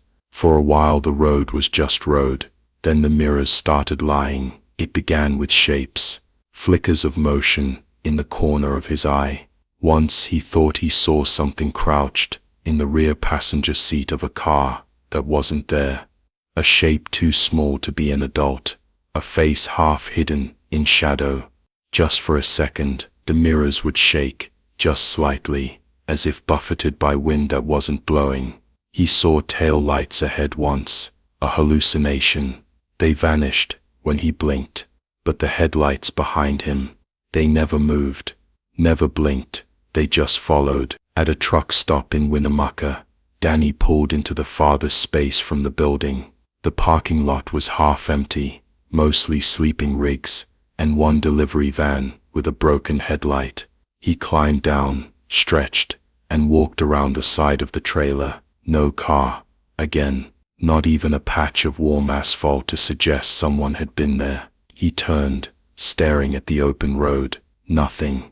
When he climbed back in, something had changed. There was a smell in the cab, burnt rubber, wet pavement, the sharp bitter scent of engine coolant, and scorched fabric. He checked his gauges. No overheating, no warning lights. He turned in his seat, slowly, and looked at the back sleeper bunk. Nothing, but his blanket had shifted, crumpled, like something had been sitting on it. He didn't sleep, not then, not after. He just kept driving. As dawn began to lighten the sky, A wide curve brought him into view of the salt flats. He looked once more into the side mirror. The headlights were still there, except now, they weren't steady. They were closer, 10 car lengths back, still no engine sound, still no vehicle, just two lights, watching, following, waiting. By the time the Nevada salt flats blurred past, Danny had stopped pretending this was about fatigue. He tried every rational explanation, reflection, hallucination, tailgater, but none of them held water. There was something behind him, something watching him through those headlights, and it wasn't interested in passing or falling back. It was staying with him, patient, unblinking, like it had nowhere else to be, and all the time in the world. He reached the Utah border just after sunrise. The sky burned pink on the edges, smearing across the Bonneville horizon, like someone had split a wound in the clouds. The lights were harder to see in daylight, but when he glanced in the mirror, they were still there, faint and gold in the morning haze, always the same distance, never deviating. He hadn't seen another vehicle in over 40 minutes, not one rig, not one sedan, not even a single bird in the sky. That stretch of I-80 was long, flat, and featureless, the kind of road that turned thoughts into echoes. He tried calling dispatch, but the signal dropped midway through. He didn't call back. He didn't want to explain what he'd say. He wasn't sure he could say it out loud. He kept checking the dash cam footage. The rear view was empty every time, just the open road trailing off into nothing. And yet, when he looked up at the mirror, there they were, lights, unwavering. He tried stopping again at a fuel station near Dell. It was one of those beat-up desert spots with peeling paint and a single flickering overhead light. He pulled in fast, cut the engine, and stepped down. Nothing followed. He even walked 100 feet back along the shoulder, boots crunching over broken glass and gravel. No tire tracks, no smell of rubber, no vehicle, no evidence anything had ever been there. But when he turned back to his rig, he saw something in the side mirror. Not the lights this time. A shape. It was small, barely a silhouette, like someone hunched low in the space between his sleeper and trailer. Not moving, just crouched, watching. Danny spun around. There was nothing there. He climbed back into the truck and slammed the door. The smell returned, stronger this time. Burnt plastic, wet metal, and underneath it, a faint chemical sweetness, like antifreeze. He reached under the dash and unplugged the CB radio, then the dash cam, then the stereo. Everything went dark. Still the weight in the cab didn't lift. If anything, it settled deeper, thickening the air like fog. The rear-view mirror began to rattle slightly, though the engine wasn't running. Danny didn't touch it. The mirror vibrated for nearly 30 seconds, then stilled. He didn't look into it again for another hour. When he finally did, it wasn't the lights that caught his eye. It was a face, not a full one, just the suggestion of eyes in the back window, wide, round, pressed up against the glass, like a child, watching from the back seat of a car. There, and gone in a blink, so fast he nearly choked on his breath. He rubbed his eyes, looked again, saw only empty road. He screamed, just once, then turned the mirror sharply to face the ceiling. He didn't care about traffic anymore. He didn't care if someone rear-ended him, or flashed their brights, or called him out on the CB. He didn't want to see, not again, not until he understood. The next stop was a rest area, near Saltaire, a crumbling little turnout,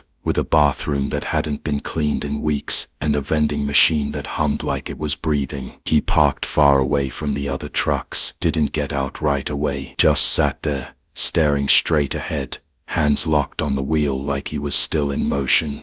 Eventually, he checked his phone. There was a voicemail from a number he didn't recognize, just static. 37 seconds of nothing, except at the very end, something whispered, one word, soft, stretched out, left. Danny nearly dropped the phone. He didn't know why that word terrified him so deeply, but it did. He stepped out of the cab, circled to the back of the trailer, and unlocked the doors with shaking hands. The cargo was intact, lumber stacks, strapped down, no tampering, but the air inside was wrong. It was cold, too cold for morning desert heat, like the inside of a freezer, damp, still, and in the dust on the trailer floor, just near the far wall, he saw marks, not footprints, not tire smears, handprints, small, child-sized, trailing across the floor in a path that led to nothing. He shut the door fast, clipped the locks, and backed away. He didn't eat that day, didn't speak, didn't stop again, until dusk, and when he finally looked in the mirror, after hours of resisting, after hours of trying not to breathe too loud, he saw the lights had returned, closer than ever, and flickering, like someone was blinking at him, from behind the wheel of a car that wasn't there. The sun was gone now. A dull orange smear had sunk behind the Great Salt Lake, leaving the road cloaked in a dusty purple. Danny kept driving east, his knuckles white on the wheel, heart thudding like a slow, off-beat drum. He hadn't looked in the mirror for almost an hour. He didn't need to. He could feel the headlights, not on his back, inside him, like pressure behind the eyes, a silent presence keeping pace, just outside the visible world. Each mile he drove, the air grew heavier, not colder, denser, like the truck was rolling underwater. Sounds felt delayed, colors muted, even the wind didn't behave right. Every now and then, a faint static hiss would echo through the cab, even with everything unplugged, and then, just as suddenly, vanish. He tried to call someone, anyone, but his phone had lost all signal. Maps wouldn't load, not even the time would update. The screen stayed stuck at 8:47, like time had decided to wait and see what happened next. Danny passed a sign that read "Welcome to Morgan County," and then, without thinking, took the next exit.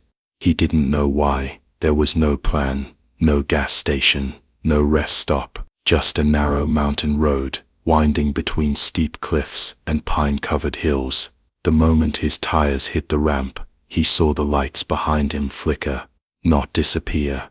Flicker. He hadn't seen them in the mirror, not directly, but the reflection caught them off a highway sign. Two golden eyes in the dark. He turned off his headlights, slowed to a crawl, pitch black, only the stars above, smeared across the windshield, and then, in the rear view, even with the mirror turned skyward, he saw the inside of the cab flicker with that glow. The headlights were still behind him, but closer now, much closer. His hands shook as he reached up and turned the mirror back down. They were 10 feet behind him, just hovering. The road twisted hard to the right, and Danny took it too fast. The tires screamed. For a second, he thought the whole rig would flip, but it held, barely. He kept going, headlights back on, eyes locked forward. He didn't check the mirror again, but he felt them follow. He drove another 20 miles into the hills, then pulled onto a gravel overlook, one of those scenic viewpoints carved into the mountain, used in the daytime by tourists to take pictures of valleys and waterfalls. At night, it was just a black shelf overlooking nothing. He stopped the truck, killed the lights, turned off the engine. Silence, deep, total. He waited. 5 minutes, 10. Then he opened the door and stepped out into the cold. The gravel crunched under his boots. The sky above him was so clear, it hurt. Millions of stars watching, silent and sharp. He walked to the back of the truck and waited. Nothing came. No lights, no car, no sound, just wind. But when he turned back toward the cab, he saw the trailer had started to glow faintly, not from his truck, from behind it. A soft golden hue, leaking around the edges, like something waiting just out of sight. He walked around to the front of the rig, and stopped, because the headlights weren't behind him anymore. They were in front of him, blocking the road, close, too close, but there was no vehicle, no shape, no grille, no hood, no tires, just two lights, floating silently, in the dark, like the eyes of something ancient and patient. And then, for the first time, he heard an engine, but it didn't sound right. It wasn't the growl of a car, or the hum of a rig. It was deeper, slower, like something breathing through metal lungs. It vibrated through his chest, through the gravel, through the soles of his boots. He stumbled backward. The lights pulsed once, then the CB radio inside his cab clicked on. He hadn't reconnected it, but it turned on anyway. A voice crackled through, low, warped, like a memory drowned in oil. 300 miles, you never looked back. Danny froze. The voice sounded familiar, not recent, but old, something from before the guilt, before the long nights and the silence, something from that night, the accident, the one he didn't talk about, the one no one ever proved was his fault. A woman and 2 kids in a stalled car. Fog, no flares. He hit the rear fender at 40, swore he didn't see them. No charges filed, but he'd heard the mother's voicemail later. Please, someone, we're stuck. I'm scared. My kids. He had deleted it, erased it, moved on, or thought he had. Now the headlights stared back at him, and he knew. They had never stopped riding with him. They had followed him from the wreck, from the moment he turned the key and drove away that night, shaking, heart pounding, pretending it hadn't happened. They'd been behind him ever since, and they were done waiting. Danny didn't move for a long time. The lights in front of him weren't attached to anything. They hovered in the air, like they belonged to the road itself, anchored to some invisible machine that no longer needed wheels or metal to exist. He didn't shine. They watched, like eyes behind glass, flickering just enough to pulse in sync with something alive, something patient. Then the CB crackled again. Finish the ride. It wasn't a request, not even a threat. It was a sentence already handed down, a reminder that some journeys don't end when the map says they should. Some rides keep going, until the truth catches up.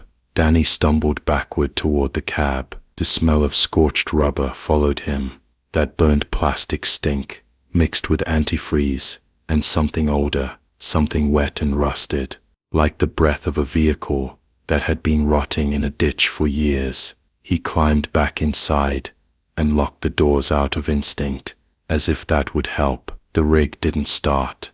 The dashboard flickered once, then died. The mirrors turned black, and then slowly, the lights began to move. Not past him, not around him, toward him. He could see them advancing without sound. No gravel crunching, no engine growl, no breeze, just 2 eyes of gold, sliding closer, until they reached the front bumper, and bathed the cab in unnatural light. Everything inside turned amber. His arms, the seat, the windshield. Then the sleeper bunk groaned. It sounded like someone climbing up from underneath it. He turned, shaking. No one was there, but the air rippled. The shadows stretched longer, and he swore he saw 3 faint indentations in the mattress. 2 small, 1 large, pressed deep into the foam, like a woman and 2 children had just been sitting there, waiting. The voice came again, this time, not from the CB, from behind him. 300 miles, and you never once looked back. Danny's hands clutched the wheel. I didn't see you, he whispered. I swear, I didn't know. You did. And now the lights were gone, just vanished, as suddenly as they had come. But the road didn't return to normal. The sky was still starless. The trees still bent the wrong way. The air still carried the scent of something unfinished. He sat there in silence, for what felt like hours. Maybe it was. Maybe it wasn't. Eventually, the truck started again. No key turn, no ignition. It just came alive. The dash lit up, the mirrors cleared, and the GPS display flickered, glitching, until it settled on one word, home. But there was no address, no destination, just a pin, right in the center of a canyon, where the accident had happened, where the sedan stalled out in the fog, where he never looked back. He didn't remember turning the wheel, didn't remember pulling off the overlook, or merging back onto the road. He just blinked, and realized he was already driving, already heading west, already retracing the last 300 miles in reverse. And the headlights, they were still with him, now riding ahead of him, leading, not following. They guided him through the mountain curves, across the silent desert, into Nevada's empty miles. All through the night, they floated ahead, glowing faintly on hillsides, and reflected in signs, always just far enough away to stay unreachable. As dawn cracked the sky open again, he saw the place, the canyon turnout. The skid marks were still there, weathered by time. So was the broken mile marker post, where the crash report said the car spun after the impact. Danny pulled over, cut the engine, and stepped out. He stood at the edge of the shoulder, staring down the steep slope where the vehicle had landed. He had never come back. Not once. Not even when the investigators cleared him. Not even when he couldn't sleep for weeks. Now it was silent down there, except for the soft hum of headlights glowing in the trees. One last time, he walked down the hill. Each step felt heavier than the last, like gravity was slowly reclaiming him. By the time he reached the bottom, the lights were gone. In their place stood a twisted frame of a car, long forgotten, rusted, crushed windshield shattered, and inside, barely visible through the collapsed roof, 3 outlines, still waiting. Danny knelt, placed a hand on the metal, and whispered, "I'm sorry." The wind picked up, dry leaves lifted into the air. Then silence, total and final, till the rig was found a day later, parked neatly on the shoulder, near mile marker 84, engine cold, doors locked, no sign of the driver, but the dashcam told a different story. 300 miles of clean, smooth footage, highway, headlights, horizon, until the last minute. The screen flickered, and then through the windshield, in the very last frame, 2 faint headlights floating toward the canyon curve. No road, no vehicle, just light, waiting for someone to follow, always waiting, because the road doesn't forget, and neither do the ones who died there. Lyle Brennan had been driving for close to 9 hours straight when the fuel light blinked on. The desert was swallowing the last strands of daylight, painting the edges of the horizon in that dull orange that meant another long stretch of blacktop and heat-sick silence. He was hauling empty pallets back to Albuquerque from Kingman, an easy run, mostly highway, mostly forgettable, but now the tank was flirting with empty, and he hadn't seen another vehicle in over 30 miles. The exit sign came up like a faded memory. Vera Springs, 1 mile. He didn't remember Vera Springs.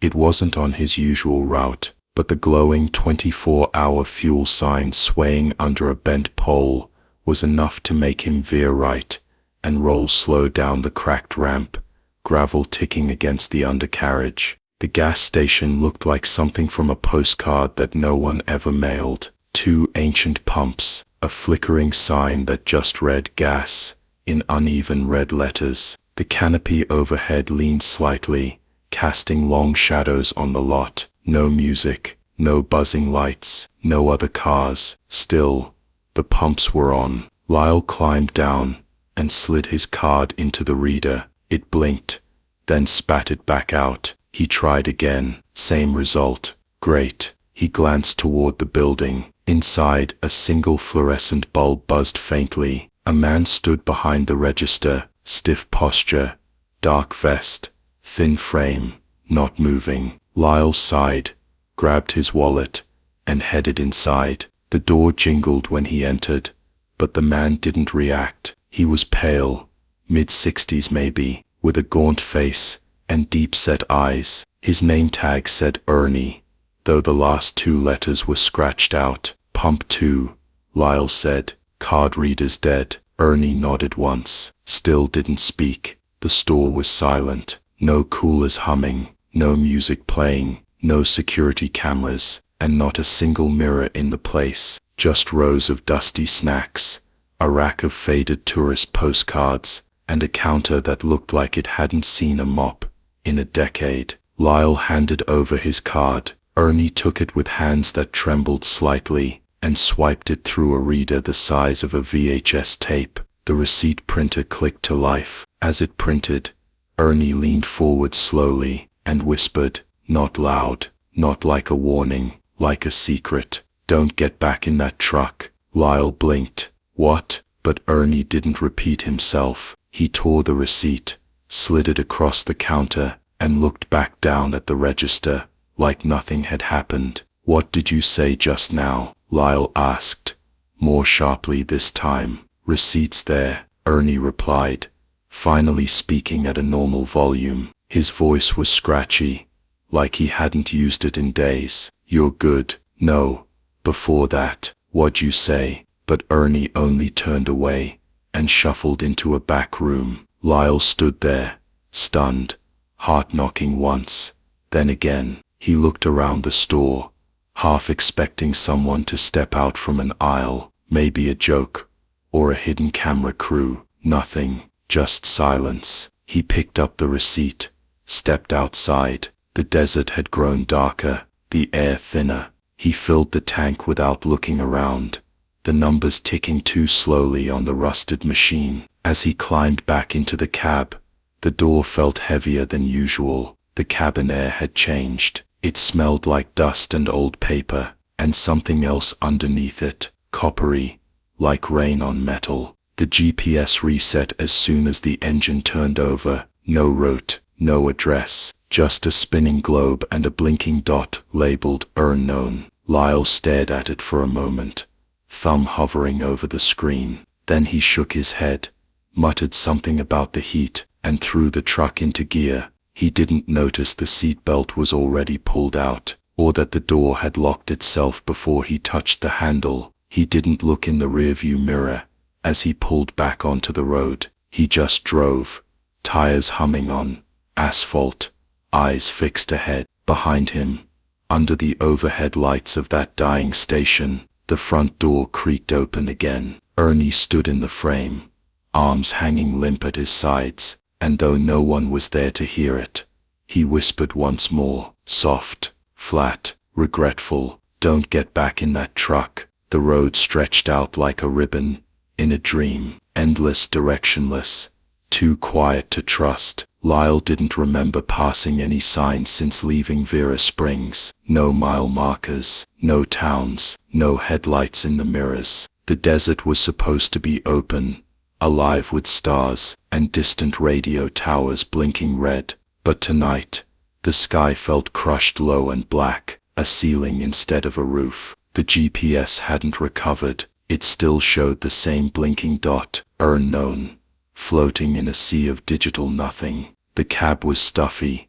Even with the AC on full, he could smell metal, not just the usual mix of machine oil and plastic, but something older, more pungent, like wet iron, like the smell left behind after someone bled. He adjusted in his seat, only then realizing how tight the seatbelt felt across his chest. Had he buckled it that way, it was pulled snug, like someone much smaller had yanked it down hard and fast. He fumbled with it, unlatched the clip, let it snap back. The click echoed louder than it should have. The truck rumbled on. The radio was off, but a faint hum had crept in somewhere behind the dash. Not static, not engine noise, something thinner, higher, a tone that vibrated just on the edge of hearing. Lyle turned a knob out of reflex, but it didn't change. It was like the truck itself was humming.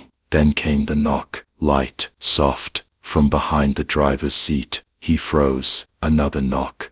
3 taps, spaced out, like someone testing the hollow of a door. He glanced at the passenger mirror. Nothing. Turned slowly, eyes flicking to the back wall of the cab, where the sleeper bunk curtains hung half open. No movement, no shadows, but his gut twisted as if something was waiting just out of sight. He laughed once, shaky, forced, fatigue. He muttered, You're hearing stuff. Long drive. Crappy gas station. Guy probably had a screw loose. Another knock. This time lower. By the floorboard. He reached across to the glove compartment and grabbed the small flashlight he kept for inspections, clicked it on, and turned toward the bunk. Just empty fabric. Faint dust in the beam. He knelt, swept the light across the cab floor. Nothing under the seats, nothing near the pedals, but on the floor of the passenger side, tucked near the base of the seat,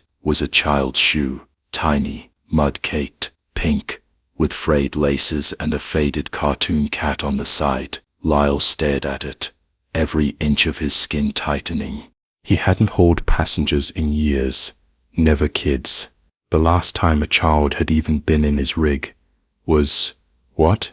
A 4th of July parade in El Paso, and that had been over a decade ago. He reached out, slowly, and picked up the shoe. It was damp, still holding heat. His hands began to tremble, and then the smell came back. Stronger, rust, smoke, something acrid and sharp like melted plastic. He dropped the shoe. It hit the floor with a dull thump, and he heard it echo, but not once. Twice, one after the other, as if another shoe had landed beside it. He snapped the flashlight back on. Nothing. The other shoe was gone. Never there, just the one. Sitting by itself, quiet, waiting. His phone buzzed in the cup holder. He jumped, nearly dropping the light. One new voicemail. No missed call, just a message from a blocked number. He stared at it for a long time before pressing play. First, static, then a faint voice, breathless, childlike. Don't let her drive. Then silence. He fumbled to delete it, closed the screen, locked the phone. His reflection stared back at him in the dark glass of the side window, except it wasn't his reflection. Not exactly. And the face was his, but younger, wide-eyed, pallor, blood on the temple. He looked again. Just glass, just night. The hum behind the dash grew louder, almost musical now, like an old music box, winding up in reverse. He reached down, grabbed the shoe, and opened the door. Outside, the desert was utterly still, but colder now, and when he stepped out and looked at the truck, really looked, he saw the passenger side window was fogged up from the inside, and a single handprint was pressed against the glass. Small, palm open, sliding downward. He backed away, flashlight flickering in his hand. The cab sat in silence, lights dimmed, engine idling softly, like a beast pretending to sleep. Then the CB came alive. No one had keyed it, but it buzzed, hissed, and through the static came a voice.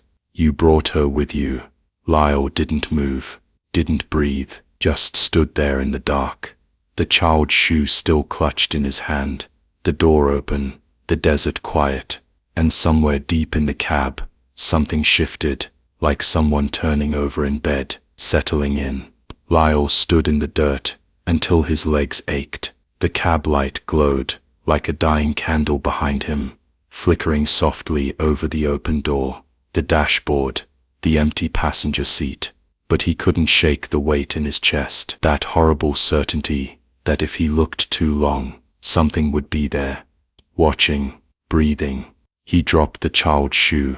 It landed wrong, twisted on its side like a sleeping animal, its laces swaying in the windless night. He backed farther away from the truck, letting his boots sink into the gravel at the edge of the road. He told himself he'd hitched rides with strange feelings before. Low blood sugar, long hours, dehydration. The desert played tricks on tired men. It echoed silence and bent light. That's all it was. But the truth was louder now. Something had followed him. And whatever it wasn't just hiding in the truck. It was part of it. The CB crackled again, faint and stuttered. Lyle turned toward it like a reflex, despite everything in him screaming not to. This time, the voice was softer, younger. Why didn't you stop? Lyle's mouth opened. Nothing came out. His throat had gone dry. He climbed back into the cab before he could think it through, slammed the door and locked it, started the engine. As soon as the key turned, the air thinned like altitude sickness. His ears popped. The hum behind the dash didn't fade. It deepened. Now it sounded like a car idling underwater, a pressure that pushed against his temples. He reached up and wiped the fogged passenger window with his sleeve. The handprint was still there. It hadn't smeared. It had dried, like condensation from a breath, like something alive had been there and left a trace. He shifted into drive, didn't care where the road led now, just needed to move, just needed to feel the motion again. Tires against asphalt, wind over mirrors, anything to outpace the thing growing behind him. He didn't look back, not until the radio turned on. He hadn't touched the knob. It was low, barely audible under the engine, but the voice was clear, female, soft, familiar. "Don't leave us again." Lyle slammed the volume knob, but it didn't work. The dial spun in place. The voice grew louder. "You knew we were there." His hands trembled on the wheel. He pressed the brakes, hard, and the truck shuddered, but didn't stop. The rig kept rolling. 5, 10, 15 miles an hour. Downhill. No, the road was flat. He looked at the GPS. Still blank. Still unknown. He looked into the rear view. He shouldn't have. There in the sleeper bunk sat a girl, no older than 6, curled up in a fetal position, her hair soaked, her arms hugging her knees. She was wearing a t-shirt that had once been pink, but was now dark with grime. Her eyes were shut, but her lips moved. Lyle turned in his seat, heart racing. The bunk was empty. He looked back at the mirror. She was still there, mouth moving, murmuring something too faint to hear. He slammed his fist into the mirror. It cracked, splintering his reflection into dozens of crooked copies. She vanished. But the smell came back. Smoke, burnt rubber, wet pavement. His hands began to shake harder now, the wheel slick with sweat. His knuckles throbbed. That it wasn't just his mind playing tricks. The memory was returning. The accident, 12 years ago, New Mexico, a thunderstorm, a backroad shortcut. He'd been late, trying to make time, heading downhill on a 2-lane with no shoulder. Lightning flashed, and there it was, a stalled sedan, in the middle of the road. No flares, no hazard lights, no time. The impact spun him sideways. He skidded for what felt like minutes. When he stopped, the car was upside down in the ditch. He'd sat in the cab, breathing hard, frozen. He hadn't checked. He hadn't wanted to know. He told himself someone else would stop, that maybe the car had been abandoned, that it wasn't his fault. He drove away. No one found him. No charges, no follow-up. But he knew there had been someone in the back seat, a shape, a face. Now they were here. He looked at the floor. The shoe was back. The stuffed animal next to it blackened, melted on one side. It hadn't been there earlier. The cab was colder now. Frost clung to the inside of the windshield. The defroster wasn't working. Neither was the heater. The CB hissed again. And now the voice was right next to his ear, breathing. She still remembers how the fire smelled.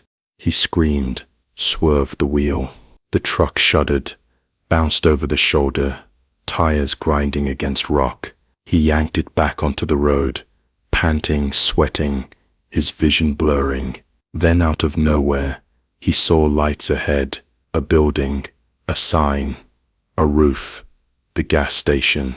Same one, same crooked pole, same busted sign, same red letters. He pulled in hard, tires squealing, and just like before, it was open, lit, and Ernie was waiting behind the glass, watching. Lyle didn't remember making the turn. 1 second he was screaming on the highway, the wheel trembling in his grip. The next he was pulling into the same cracked lot he had visited earlier that night. The fluorescent light buzzed overhead, like a fly caught in amber. The gas sign flickered weakly, stuttering between red and nothing. Everything looked exactly as it had before, down to the old ice chest with the rusted hinges and the stack of warped magazines in the window. But the air had changed. It was still, dense, like the entire world had paused to hear him breathe. The truck rocked once as he killed the engine. He didn't turn the key. It just stopped, like something inside it decided it was finished. Lyle stared through the windshield, knuckles white on the wheel. The CB was quiet now. No static, no voice, just a blank, waiting silence. He opened the door slowly, half expecting something to grab his ankle.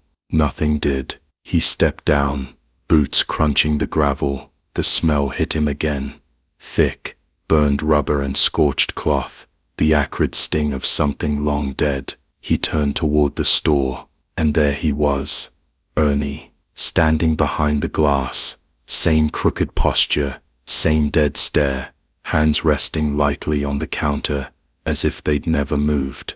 Lyle walked slowly, every nerve in his body bracing. The door creaked open, with the same metallic groan. But this time there was no jingle, no greeting, just the flickering light, the faint hum of electricity, and Ernie watching him like he'd been waiting forever. "I need answers," Lyle said. Ernie didn't blink, didn't speak. Lyle stepped closer, voice harder now. "You told me not to get back in that truck. You said it like you knew. What the hell is going on?" Ernie's eyes flicked toward the window, toward the dark shape of the rig idling outside. Then softly, almost a sigh, he spoke. "I told you once. You didn't listen." Lyle clenched his jaw. Listen to what? Some cryptic warning. "That thing followed me for miles. There's something in my truck, and I think it wants to kill me." Ernie shook his head slowly. "It doesn't want to kill you, son." Lyle took a step back. "Then what?" The man looked at him, and for the first time his voice cracked with something that almost sounded like sorrow. "It wants you to remember." The lights above them dimmed. Lyle's throat went dry. Remember what? But deep down, he already knew. The crash, the voices, the smell, the accident, the fire. Ernie stepped around the counter, his shoes quiet against the cracked linoleum. "You came through here before, years back. Same route, same storm. You stopped for gas. You looked tired then too." Lyle's heart pounded. "I don't remember that." "You wouldn't," Ernie said. "Most don't. Not right away. But this place, it remembers. Some things linger, especially when they go unanswered." Lyle backed up toward the door. "This isn't possible." Ernie didn't follow. "You left them, didn't even check, drove away like it never happened." "But the road doesn't forget, son, and neither do the ones you left behind." Lyle turned toward the door, needing air, needing to escape. But the sky outside had changed. It was darker than night, thick and colorless, like the world had been dipped in ash. The truck sat under the light, motionless, but the passenger door was open. Lyle blinked. A child stepped down from the cab. She was barefoot, dressed in that same melted shirt, hair matted to her cheeks. She didn't cry, didn't speak, just stood there, staring at him through the glass with eyes that knew exactly who he was. Behind her, in the cab, something moved, a second shape. Lyle turned to Ernie, voice cracking. "I didn't mean to." "You don't have to explain it to me," Ernie said. Then after a beat, "But you might have to explain it to them." Lyle looked back. The girl was at the door now, not walking, not floating, just there. Inside the gas station, wet footprints smeared across the tile behind her. She didn't leave them.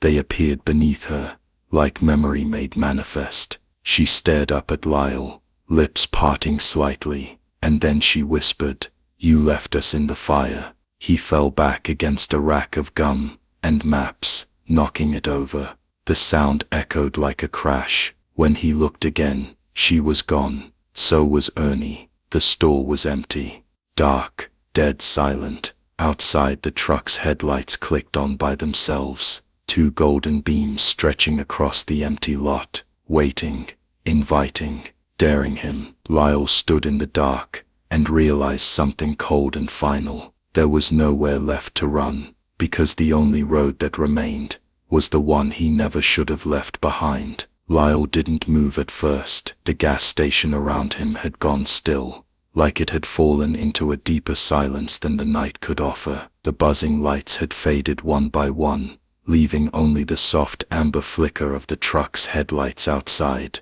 The store shelves were gone. The postcards, the counter, the entire register vanished. It was just bare concrete now, cracked and stained with shadows he didn't recognize. The girl had vanished, but the cold she brought hadn't. It lingered, in the floor, in his spine, in his memory. Lyle stepped outside, gravel crunching underfoot. The desert was gray now, not black, colorless, without stars. There were no crickets, no wind. The world felt paused, like some massive breath had been held for hours. The truck's passenger door hung open. The cab lights were on, but dim, not white or yellow, orange, like fire behind frosted glass. Lyle approached slowly. Every step was heavier than the last. The smell, melted plastic, burnt rubber, scorched hair, wrapped around him, until it wasn't just in his nose, it was in his teeth, his lungs, his memory. He put a hand on the door frame. Then he saw it. In the passenger seat sat the stuffed animal, the one he hadn't seen in over a decade.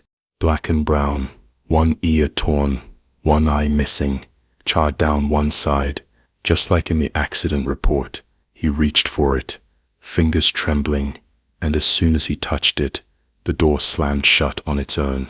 Locked, the cab went dark. He staggered back, heart pounding. Then the engine roared to life. No key in the ignition, no foot on the gas, just the sound of a machine waking up after years of sleep. The headlights flared, and the CB crackled. "You shouldn't have left." A second voice followed, smaller, softer. "Drive us home." The door locks clicked open. The cab light came on, and in the rear-view mirror, Lyle saw the back seat was no longer empty. A woman sat there now, hair wet, face burned, and beside her, a boy, maybe 10, blank-eyed, mute. Their skin flickered like heat haze, real and not real, smoke and memory. Waiting, Lyle backed away, but the gravel stretched beneath him like a treadmill. The truck didn't shrink, the headlights didn't fade. He was locked in a loop, 5 feet from the door, no closer, no farther. Then the gas station behind him vanished. One blink, and it was gone. No lights, no roof, just desert, flat, endless. The truck's horn blasted once, a long, low sound that didn't echo. He looked down at his hands. They were blackened, covered in soot, like they had been burned. Years ago, in the wreck, he hadn't remembered pulling anyone out, but now he did. Too late. Just one, only one, and the others had screamed behind him. He'd told himself it wasn't his fault, but he had heard them. He climbed back into the cab, not because he wanted to, because the road wanted him to. The cab light dimmed, the stuffed animal vanished, because the mirrors turned inward, and the GPS came back to life. But this time, it didn't say unknown, it said destination, where you left them. The rig pulled out of the lot, Lyle's hands on the wheel. That steering moved without him. He passed no mile markers, no signs, just darkness. Towers slipped like seconds. The desert peeled back into canyons, then narrow roads, then a familiar curve near the base of a ravine. The place where it had happened, where the sedan had stalled, to where he never stopped, where the fire had burned longer than the screams. The truck came to a full stop, without a brake press. Lyle stared ahead. The road behind him was gone. Just canyon wall, just silence. Then the CB came on, one last time, and the girl's voice whispered, "You didn't have to die with us, but you don't get to forget us." Lyle shut his eyes, and when he opened them again, he was gone. The rig was found the next morning by a road crew, empty, parked neatly by a canyon turnout, keys in the ignition, fuel tank full, no driver, no logbook, no footprints, only one item in the passenger seat, a charred one-eyed stuffed animal. Police found no sign of Lyle Brennan, but weeks later, another trucker swore he saw his rig on a desolate stretch near Route 93, same license plate, same stickers, driving just under the speed limit, and behind the wheel, a man who looked like Lyle, pale, expressionless, eyes locked on the road ahead, and in the back seat, a little girl with a melted shoe in her lap, just riding, forever, because some roads aren't for leaving, and some rides never let you off.